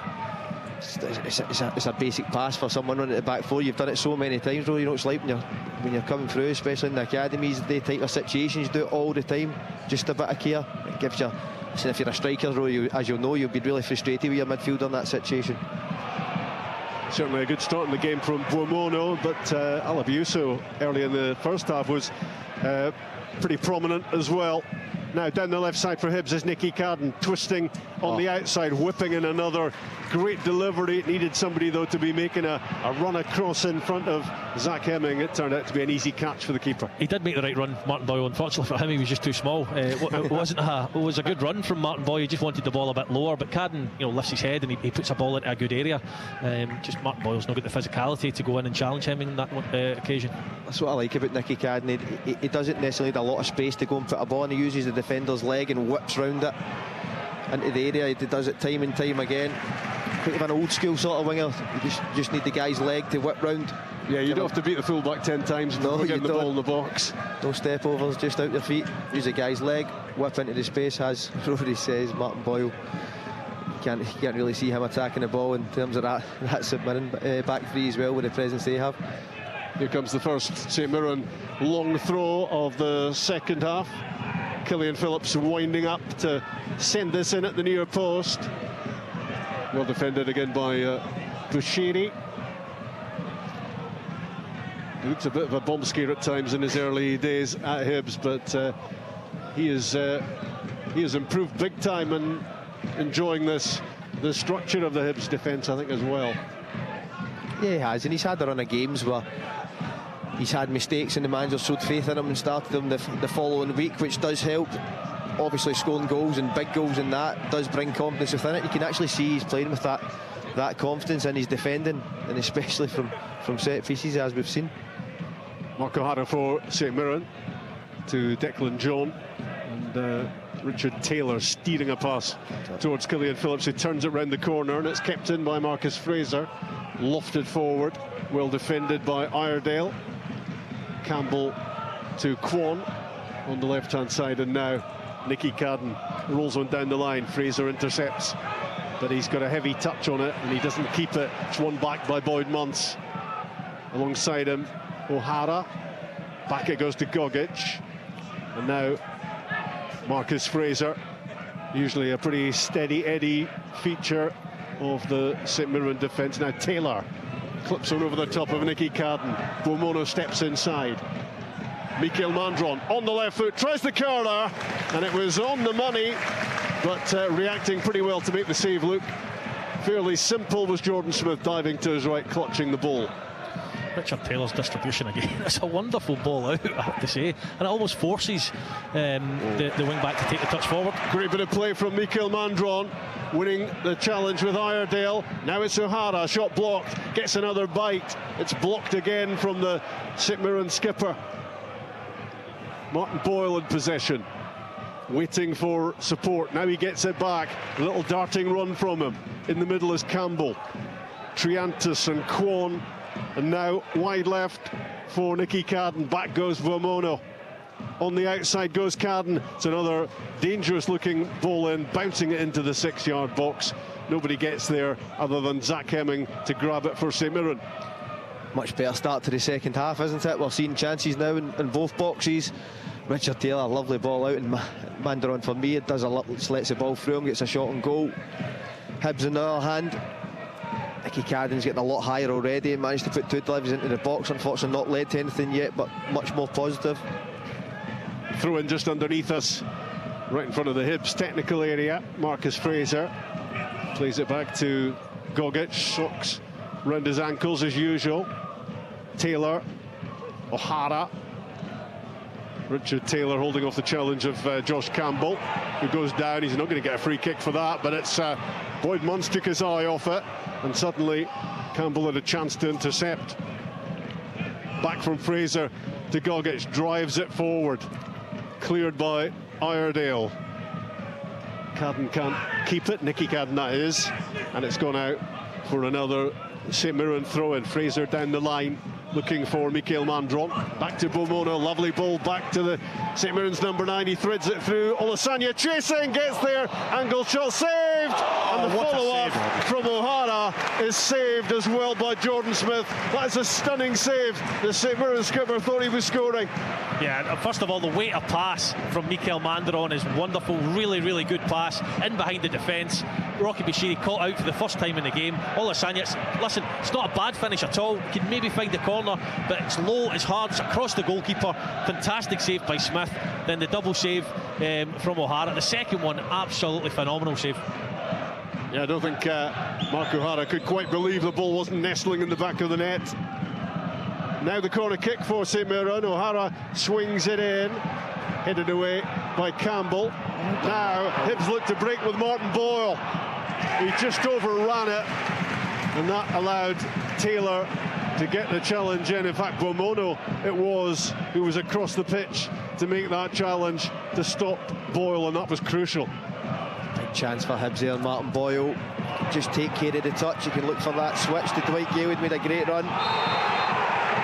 That was an offside flag to have the St Mirren fans around us on their feet, screaming at the assistant referee.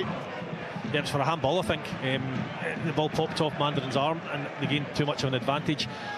You know, David Gray hasn't changed anything. If anything, you know, Triantis and Kwon are trying to push pressure on O'Hara and Phillips at times to try and win the ball back higher up, but they've not changed anything tactically, which I'm surprised at, and I don't know if it's going to take a St Mirren goal for them to look at it and go, do you know what, and we need to change something. Free kick for Hibs, midway inside their own half, and Jordan Smith, left-footed, launches it down the pitch, bouncing in front of Taylor, who heads it away. In the midfield, Campbell down to Nicky Cadden, lead off by Gale. Campbell threads it through, left side of the box. Martin Boyle whips it across goal. Incoming was Chris Cadden. Great save by Zach Hemming, as that shot looked as if it was going to slip inside the post. Well, big saves at either end to keep it 0-0. What a save from Hemming that is. I think it's Josh Campbell gets a snapshot as it falls to him. What a save down to his left, tip it by. Listen, it's game on now. Who's going to get the first goal? I think it was Chris Cadden who got the shot away coming in off the, the right side. Yeah, but it's a great save. And I was just thinking about Jordan Smith, how much he's developed as a goalkeeper for Hibs. Was it the 3-3 game against Aberdeen when he came in? When he came into the team, he had a difficult night that night, but he's really developing, and that's a fantastic double save, and then answered by Hemming with a big stop at the other end too. Yeah, I think Jordan Smith, that game you touched on, the Aberdeen game, 2 of the goals.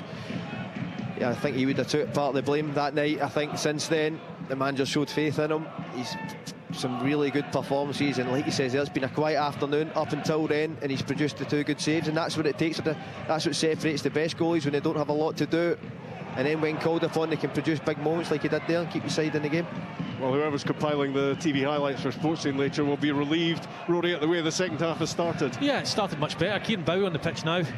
Dwight Gale's off. I feel really sorry for Dwight Gale, I have to say. He's fed off scraps. He's made selfless runs all day, and he comes off the pitch, so he'll be frustrated. But Kieran Bowie brings much more physical presence up there. He'll be looking to bring the ball in, get Josh Campbell and Martin Boyle running off him, and you know, although it's not a change of shape, I think that'll bring a big difference in terms of they can be more direct now, not just in behind, but to Kieran Bowie's feet. It was a shame for Hibs he got injured, because he'd started so well as a Hibs player. Just the 1 goal so far, but he is certainly a threat. Yeah, he was one of the positives from the early part of the season when it wasn't going to plan for Hibs, and then that was a massive blow. I think it was at Scotland under 21 games it was, where he actually picked up the injury. Marcus Fraser to Killian Phillips in the midfield as Hibs press furiously to try to get the ball back. Martin Boyle blocking the clearance from Fraser, and it goes out for a throw-in for St Mirren midway inside their own half. We've played about 57 minutes now, just 12 in the second half, and we've certainly had many more highlights in the game in the short time we've had since the restart than we had in the whole of the first half. Start the highlights from the second half. Yeah, exactly. Just have the Hora header, that's about it. Yeah. Good control from Olusanya, gets it down and links with Bomono. A clash between Rocky Bashiri and Olusanya. It looked pretty accidental, but it will be a Hibs free kick, and Rocky Bashiri is still on the deck, feeling at the back of his ankle. Olusanya's made a point of going over and trying to be physical with Bashiri, but at times it's just not. You know, it's no need. I agree with the referee there. I think that's a free kick to Hibs. You know, Olusanya runs into him, goes down looking for the foul. He just wipes Bashiri out. And, you know, it was good cover again, good reading of the play in the game from Bashiri. So I think the referee makes the right decision there, personally. The 2 goalkeepers grabbing the headlines early second half. Brilliant from John Smith. It's what you do your training for, making a save, jumping up and being ready for the next one, and that's exactly what he did. Saving from Olusanya and then O'Hara, and a great stop down at the other end from Zach Hemming as well. And it means we're still St Mirren 0, Hibs 0, as Bowie puts some pressure on Richard Taylor, and he has a tug at his shirt, and that will be a free kick for the home team. Been excellent, Richard Taylor, in this game, on and off the ball. So real composure. Again there under the physical presence of Bowie. Just kind of shows that bit of composure, turns him, buys a free kick. Zach Hemming to take this for St Mirren, launches it forward, backtracking Bashiri to hit it clear, and it's Triantis with a header up towards Bowie, and it ends up at the feet of Martin Boyle, and he looks for support from Chris Cadden, surging down that right side. Back with Boyle, jinking his way down the side, looking to get the ball in the box. A low delivery cleared by Killian Phillips. I don't think it was intended to be low. I just don't think he catches it quite right. He has looked bright at times, Martin Boyle, and he just needs one opportunity. He'd fancy him to take it. Opportunity knocking for Josh Campbell 30 yards out, but it never, certainly wasn't an opportunity, Rob. Well, the ball was never ready to be struck, was it? But he did have a swing at it with his left boot, way off target. It's not the sort of surface where you're just going to be having a swing at it and hoping you're going to be able to keep it down. It's a sort of decision in a game where you can sense frustration in him in terms of how the games went for him, where you're thinking, right, I'm hitting it, hoping that it might find the target, but in the right decision was just keep the ball moving, get the ball out to Nicky Cadden, try and sustain attack and put St Mirren under pressure. The ball spinning off the head of Campbell and heading towards his own goal, and Olusanya was after it for a moment, and again it's Rocky Bashiri who rises to the occasion there, rises to the threat against him, and he gets the better of Olusanya and he gets the ball away. It's been a great battle between the two this game. A lot of physical play. Obviously Olusanya's threat is in behind with his speed. Great ball again. Boyd Munn's picking out Phillips, who knocks a header back towards Bomono. Man drawn. Boyd Muntz again, good vision from him, playing the ball left side for Declan John. Now O'Hara swings it in from the left side. Olasanya trying to get control of it. Declan John trying to get the ball into the box from the left side. It's a good block from Chris Cadden, and it's gone out for a throw-in for Saints, close to the corner flag. And Killian Phillips says, that's mine. Don't even think about taking a short throw. I know, I mean, they've slung it in 4 or 5 times, nothing's come of it, so there's so much space in front of Phillips there for somebody to go short, play it back to him, pull somebody, a Hibs defender, out the space before you deliver it. But in comes the latest Killian Phillips long throw, headed away by Bashiri, and the clearance completed by Chris Cadden, just gets it out of the danger zone. It's going to be a throw-in for Hibs, and you can hear from the Saints fans how well that's gone down. Yeah, I mean, that Phillips throw, the same thing's happened every time he's tried it. It's just Hibs have won the ball, they've cleared it, and nothing's come of it. So, I'd like to see him, fake to do it, and somebody come short, drag a few defenders with them, play it back to Phillips, and try and get a ball in the box where there's less bodies in there. Needs a bit of variety, doesn't it? Yeah. It's all a bit too predictable, and it hasn't really had a great effect in the game so far. Or even change the way the throw lands. He's thrown it onto Rocky Bashiri's head every time.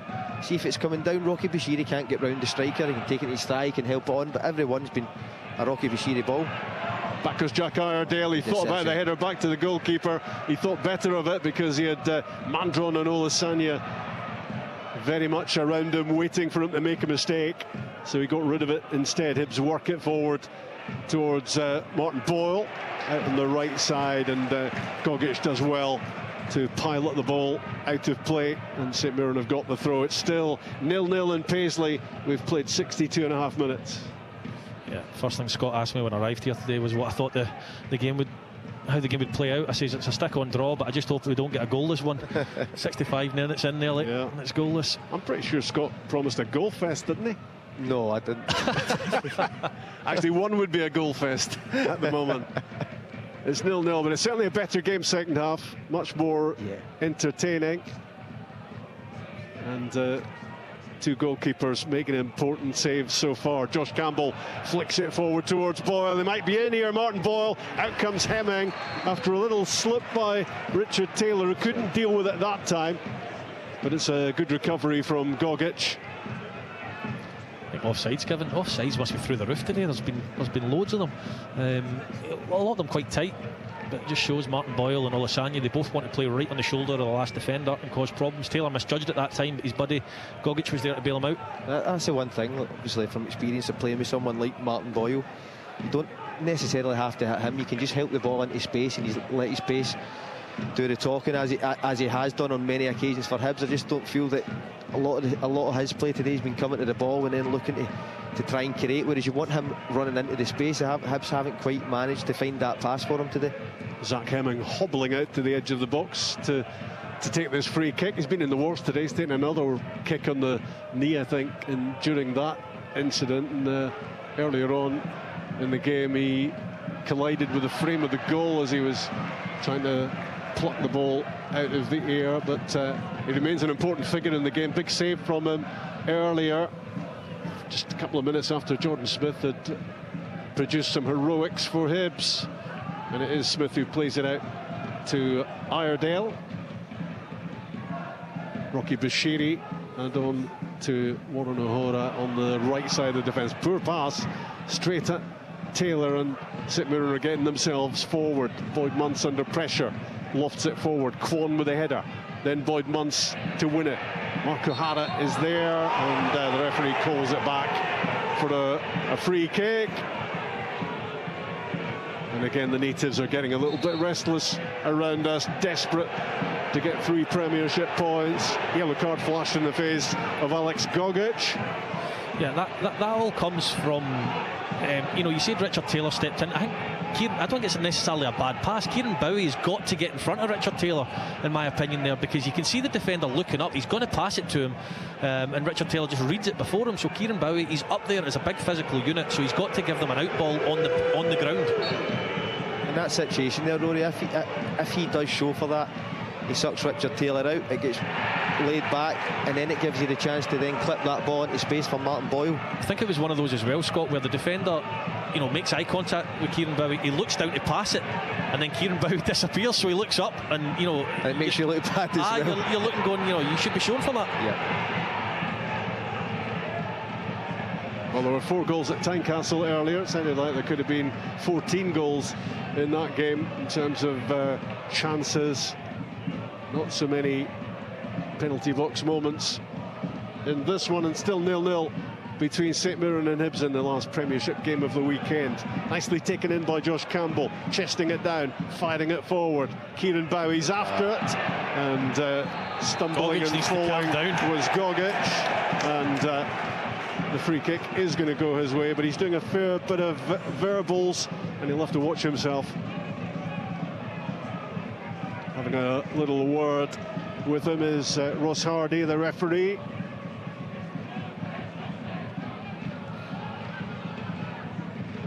And the free kick is 25 yards from goal for St Mirren.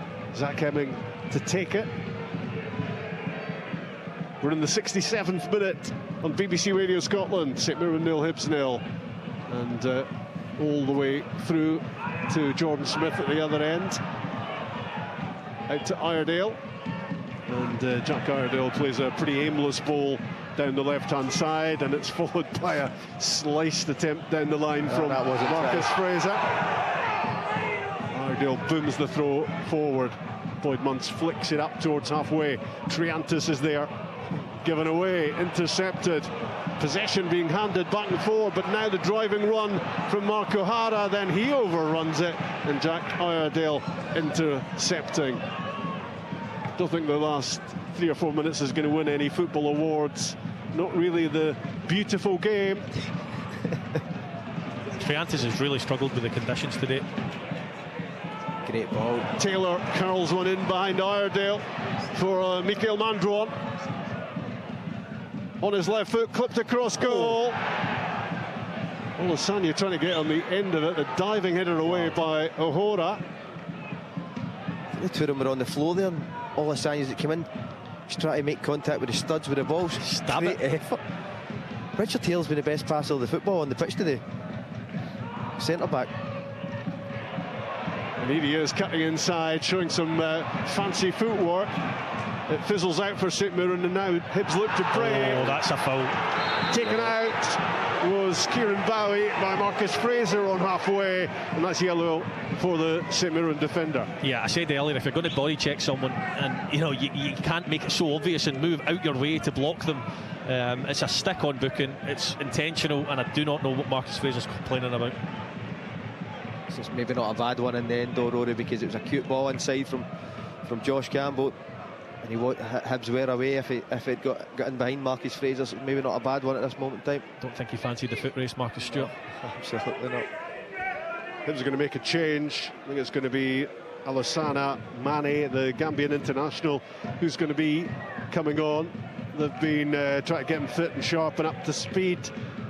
And I think he is getting his instructions at the moment. As both these managers look to find a way to turn 1 point into all 3. Going to need to be at it from the moment you come on that park as a substitute in that midfield area. It's been unforgiving in this game. Jordan Obita is coming on as well.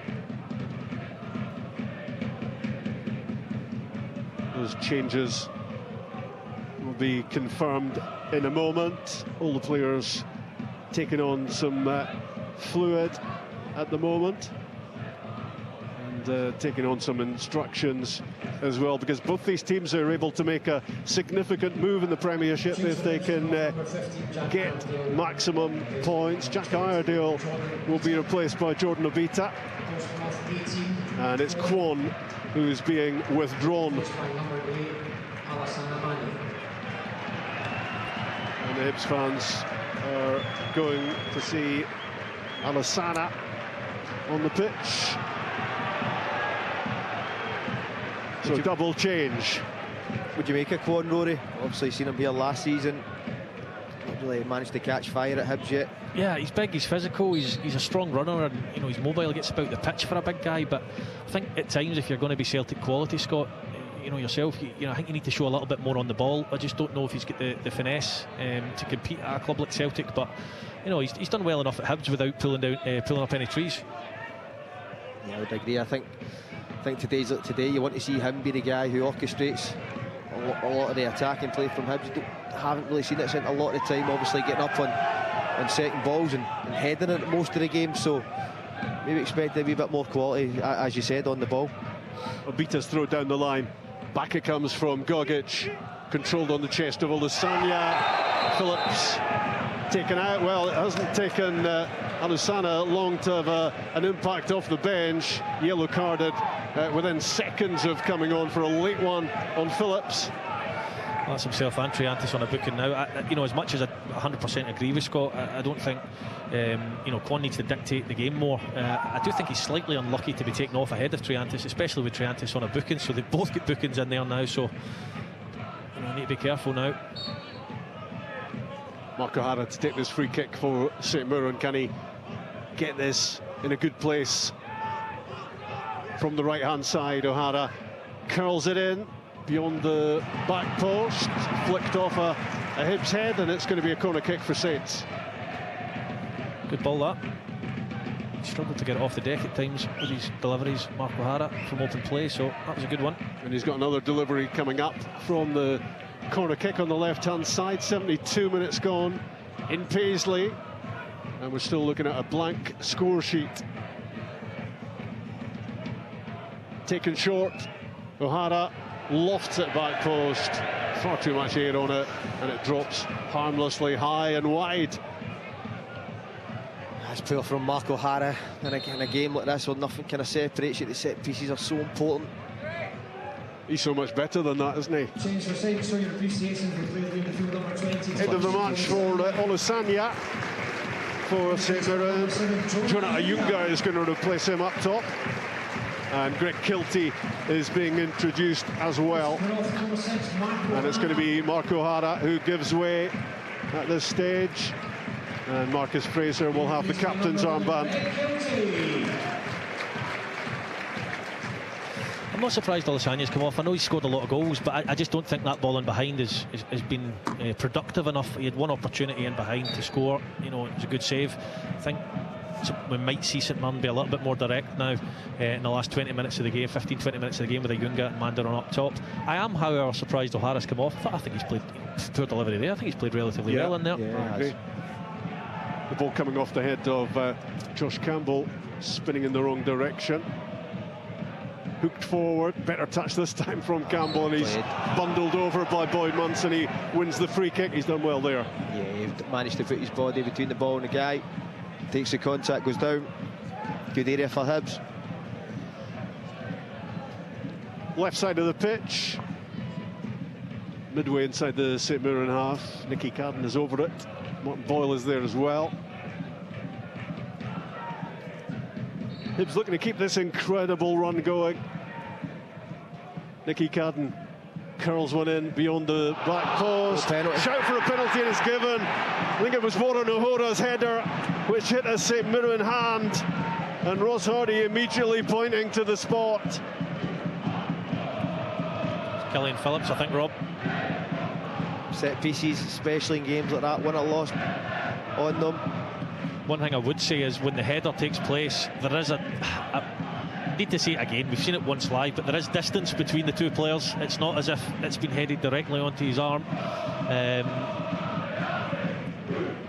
Doesn't touch any other part of Killian Phillips' body before it's given either. VAR will be poring over this, obviously, to ensure that the on-field decision is the right one.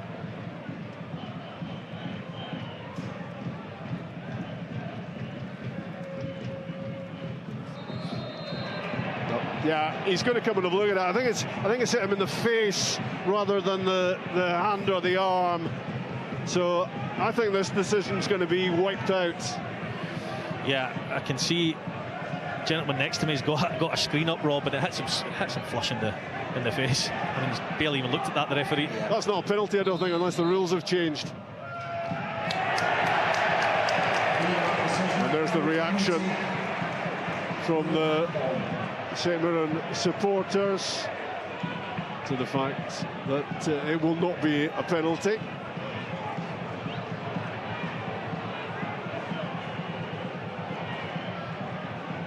And we will restart instead with a drop ball in front of Zach Hemming.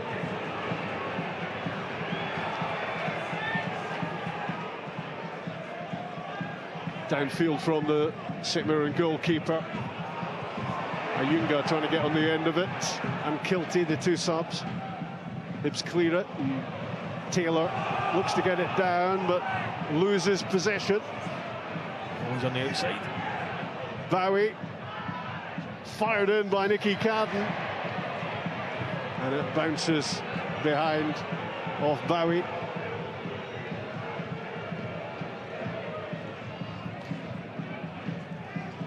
It's good play from Hibs. Nicky Cadden obviously on the overlap. It's that ball again across the front post. That had to be the quickest VAR review in history of VAR reviews. I mean, don't even think he finished watching the full replay. He just ran back on. I think he got to about 20 yards of the monitor and he saw it and he thought, no, I don't think so. Well, that's what it was brought in for, moments like that. Yeah, there'd have been an outcry if that hadn't been overturned. So where are we? 77 minutes on the big scoreboard in the corner of the ground, and I make that 13 minutes to go of the 90 plus stoppage. Is one of these teams going to grab a win out of this, or is it going to be what I guess it's looked like for some considerable time, and that would be a share of the points. Boyd Muntz hooks the ball in behind O'Hora, who recovers and clears and sends the ball skywards. And the least subtle challenge I've seen while the ball was in the air from Kieran Bowie. Free kick against him. I mean, that is criminal. I mean, St Mirren have put balls in the box all day. Yes, Hibs have defended it well, but I mean, the ball's coming out the sky with snow on it. St Mirren are of no threat, no danger whatsoever, and you come in and right under the referee's nose, just barge into the player and give away a free kick. So David Gray will be absolutely raging if anything comes of this.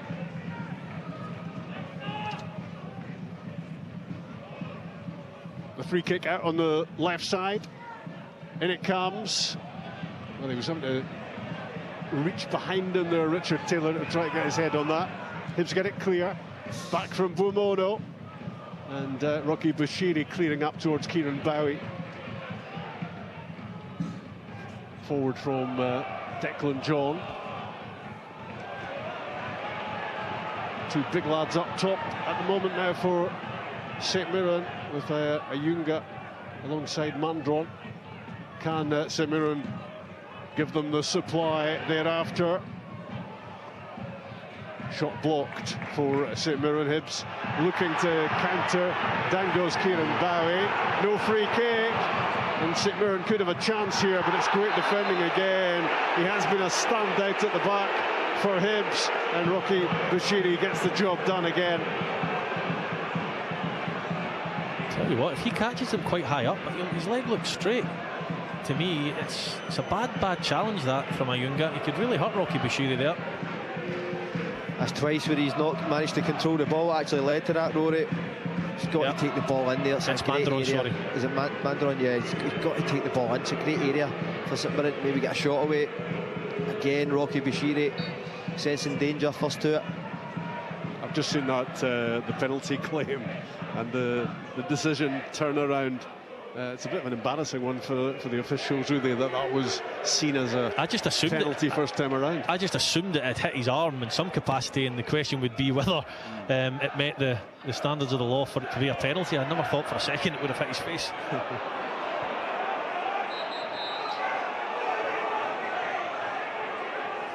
Right, there's a VAR looking at a potential red card here.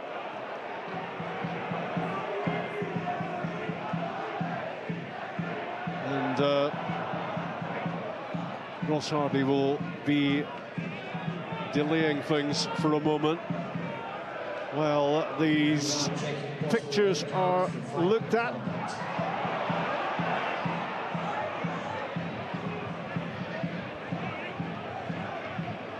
It's off the ball. It's difficult to see from our perspective what actually happened there.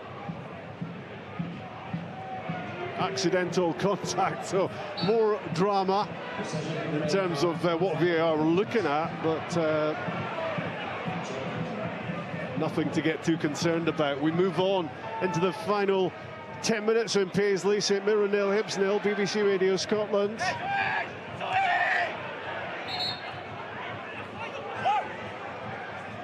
And a throw in underneath us, Jordan Obita to take it.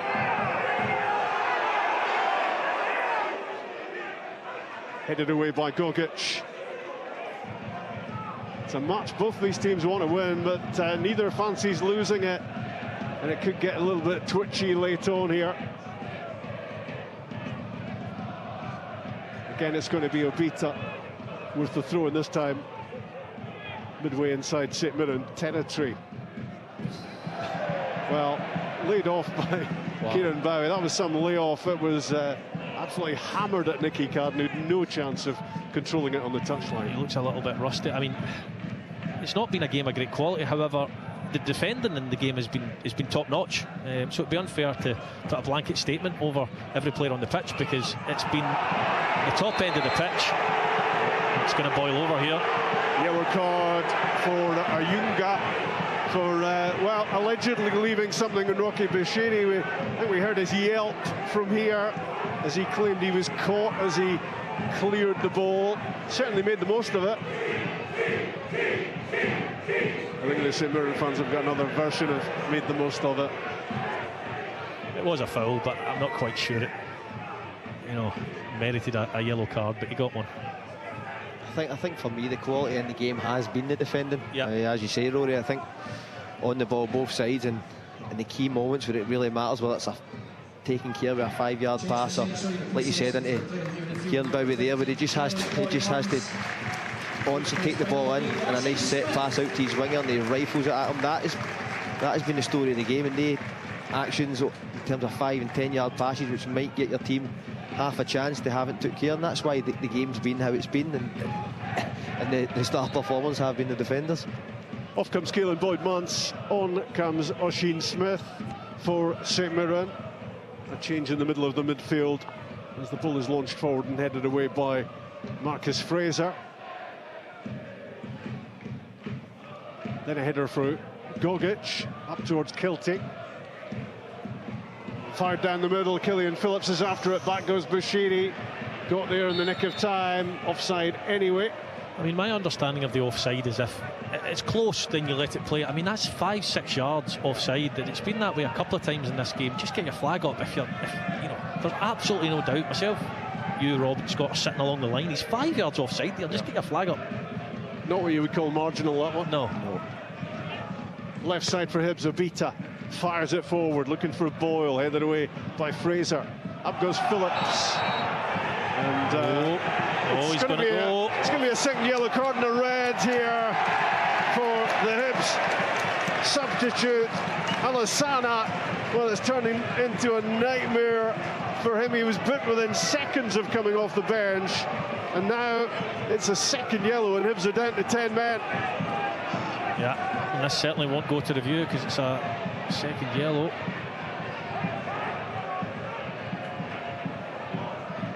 I think it's an elbow. He catches him with an elbow. Whether it merits a yellow card, not quite sure. They said about the Gogic one that it was natural contact or accidental contact. Could probably build a case for that. So we'd need to see it again, of course, but it's a horrible, horrible way to finish it. There was a lot of anticipation about getting him ready and getting him on the pitch for Hibs, but it's all gone horribly wrong for the Gambian international, who sees red. And St Mirren have 11 against 10 for the last 5 minutes, plus stoppage time. Said it when he came on, that midfield area in a day like today's been unforgiving. The chance comes. Mikael Mandron at the edge of the area, gets the hook shot away, and it's straight down the throat of Jordan Smith. Struck it well enough, just couldn't get it wide of the goalkeeper.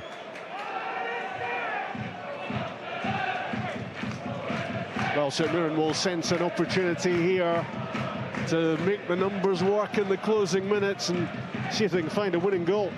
Yeah, as I said, I think they'll throw a lot of men forward. I think they'll be quite direct, but they have got to watch out for Martin Boyle's pace on the counter-attack as well. So it's that fine balance between going gung-ho and trying to win it and not losing it. Ayunga looked like he had the beating of Jordan Obita until he stumbled, but he kept at it.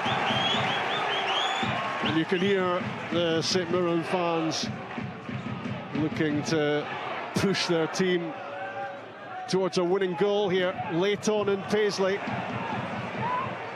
We're in the 86th minute. A big 4 minutes plus injury time for Hibs here.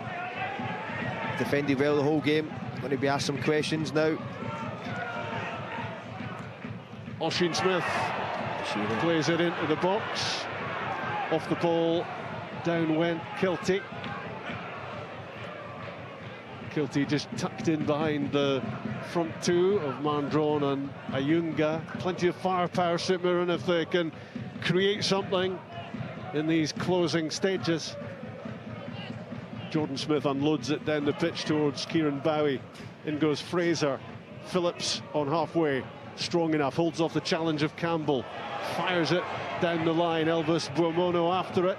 Back goes Nicky Cadden to clear, but he's given possession straight back to Mandron. Mandron tried to prod it back towards Smith, and it goes out for a throw-in. Josh Campbell does really well there, not to kind of give the foul away.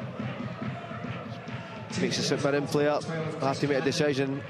And as the game's been all day, again another 5-yard one this time, played out the pitch. Hibs managed to soak up the pressure. A double switch coming up for Hibs. Nicky Cadden, one of the players coming off. Off comes the mask. And I think it's is it both Caddens coming off maybe at the same time. Lewis Miller coming on for Hibs. And Nathan Mariah Welsh too. Hibs, I guess, just looking to shore things up late on and make sure that they can take at least 1 point out of this. Yeah, I think at a stage in the game, the way the games went, it's not been anything between the two sides as it's went on. I think Hibs defensively been excellent in terms of defending the box. Rocky Bashiri obviously sensing danger. Now obviously with a man less, you'd expect St Mirren to start going a lot direct, a lot more often. So there's going to be a lot of first contact, second contact. You can't get the bodies around to not give St Mirren a clear shot at sight, goal, take the point. I think at this stage David Gray really happy with the point. Triantis with the header, finding Boyle. First involvement for Lewis Miller. Forward again to Boyle, who flings himself down and at the merest hint of contact. And Martin Boyle special, that. Yeah, that was, wasn't it? Classic free kick given. Chance to get the ball in the box for Hibs. Could the 10 men find a win here? Oh well, stranger things have happened, especially he's been sent off with inside 10 minutes to go, so you know Hibs will feel there's no reason why they can't, by hook or by crook, get a goal. I agree with Scott though, I don't think either team deserve to lose. I was going to say I don't think either team deserve to win. I think a draw's fair.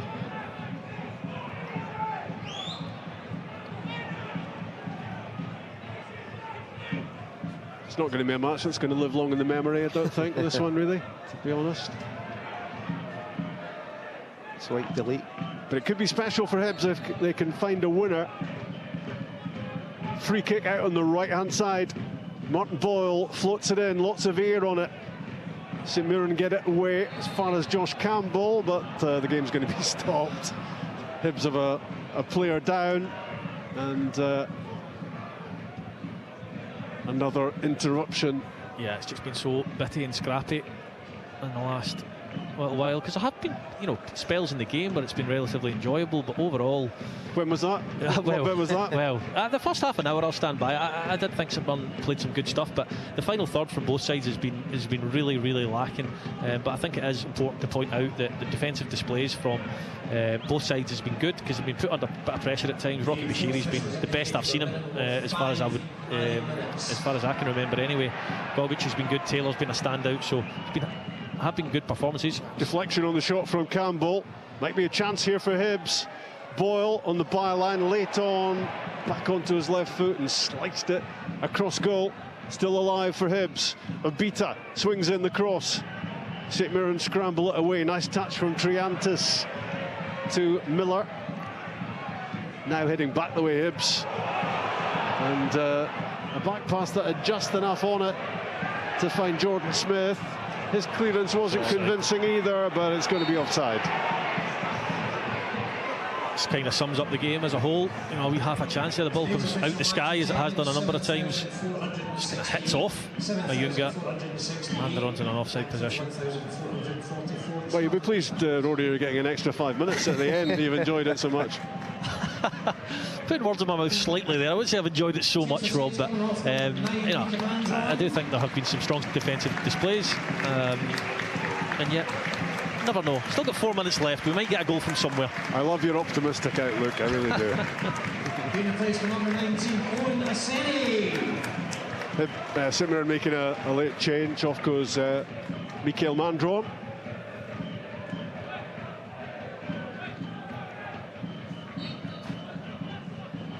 We're in the second minute of stoppage time. 3 and a bit to go. Killian Phillips powering a header forward.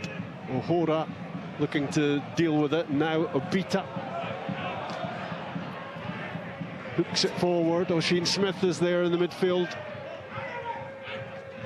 Urgency about St Mirren. It's 11 against 10. Can they find a moment in the match to get all 3 points out of this? Taylor, crossfield to Fraser. Wide right is Bomono. Back again with chance to put that in there. Marcus Fraser, yeah. Bit of irritation from the fans, wanting the ball in the box, wanting to see one last opportunity. Taylor played it forward, too much on it, and it bounces through to Jordan Smith, who's not in a great hurry to get rid of this. Hibs will happily take a point out of this game. And they're 2.5 minutes from a goalless draw.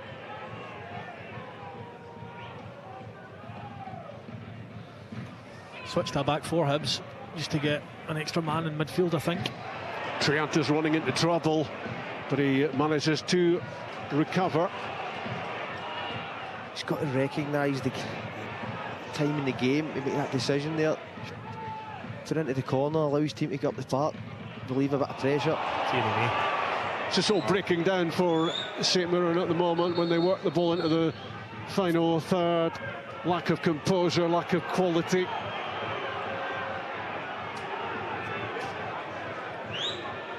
And it looks as if their run of league games without a home win is going to continue. That's going to be 3 defeats and a draw in their last 4 league games here. Yeah, I just don't think they've done enough to win the game. I really don't. I think either side have.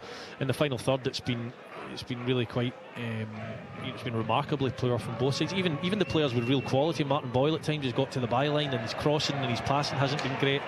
As the goalkeeper just kicks it straight out the pitch. Yeah, there. It is infectious, isn't it? When a game is low quality, it just seems to spread around. Rocky Bashiri lumping the ball downfield. Down went Kieran Bowie, looking for a free kick. And as it's launched forward, Warren O'Hora puts the ball out of the ground. Maybe that's a good idea. It's towards my car.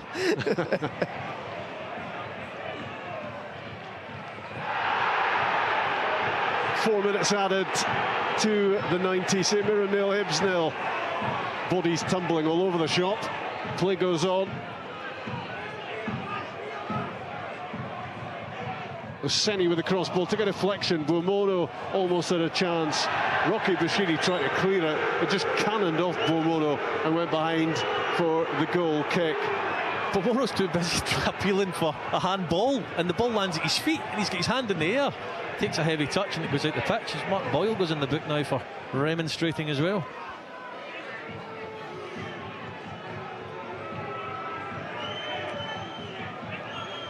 If you called this game scrappy stuff, it would be the understatement of the day, really. And you can watch it tonight. I did have those concerns, you know, in the opening period when I said there's a lot of midfield players in there. The pitch isn't particularly conducive to fast-flowing football, and it just hasn't been a great watch.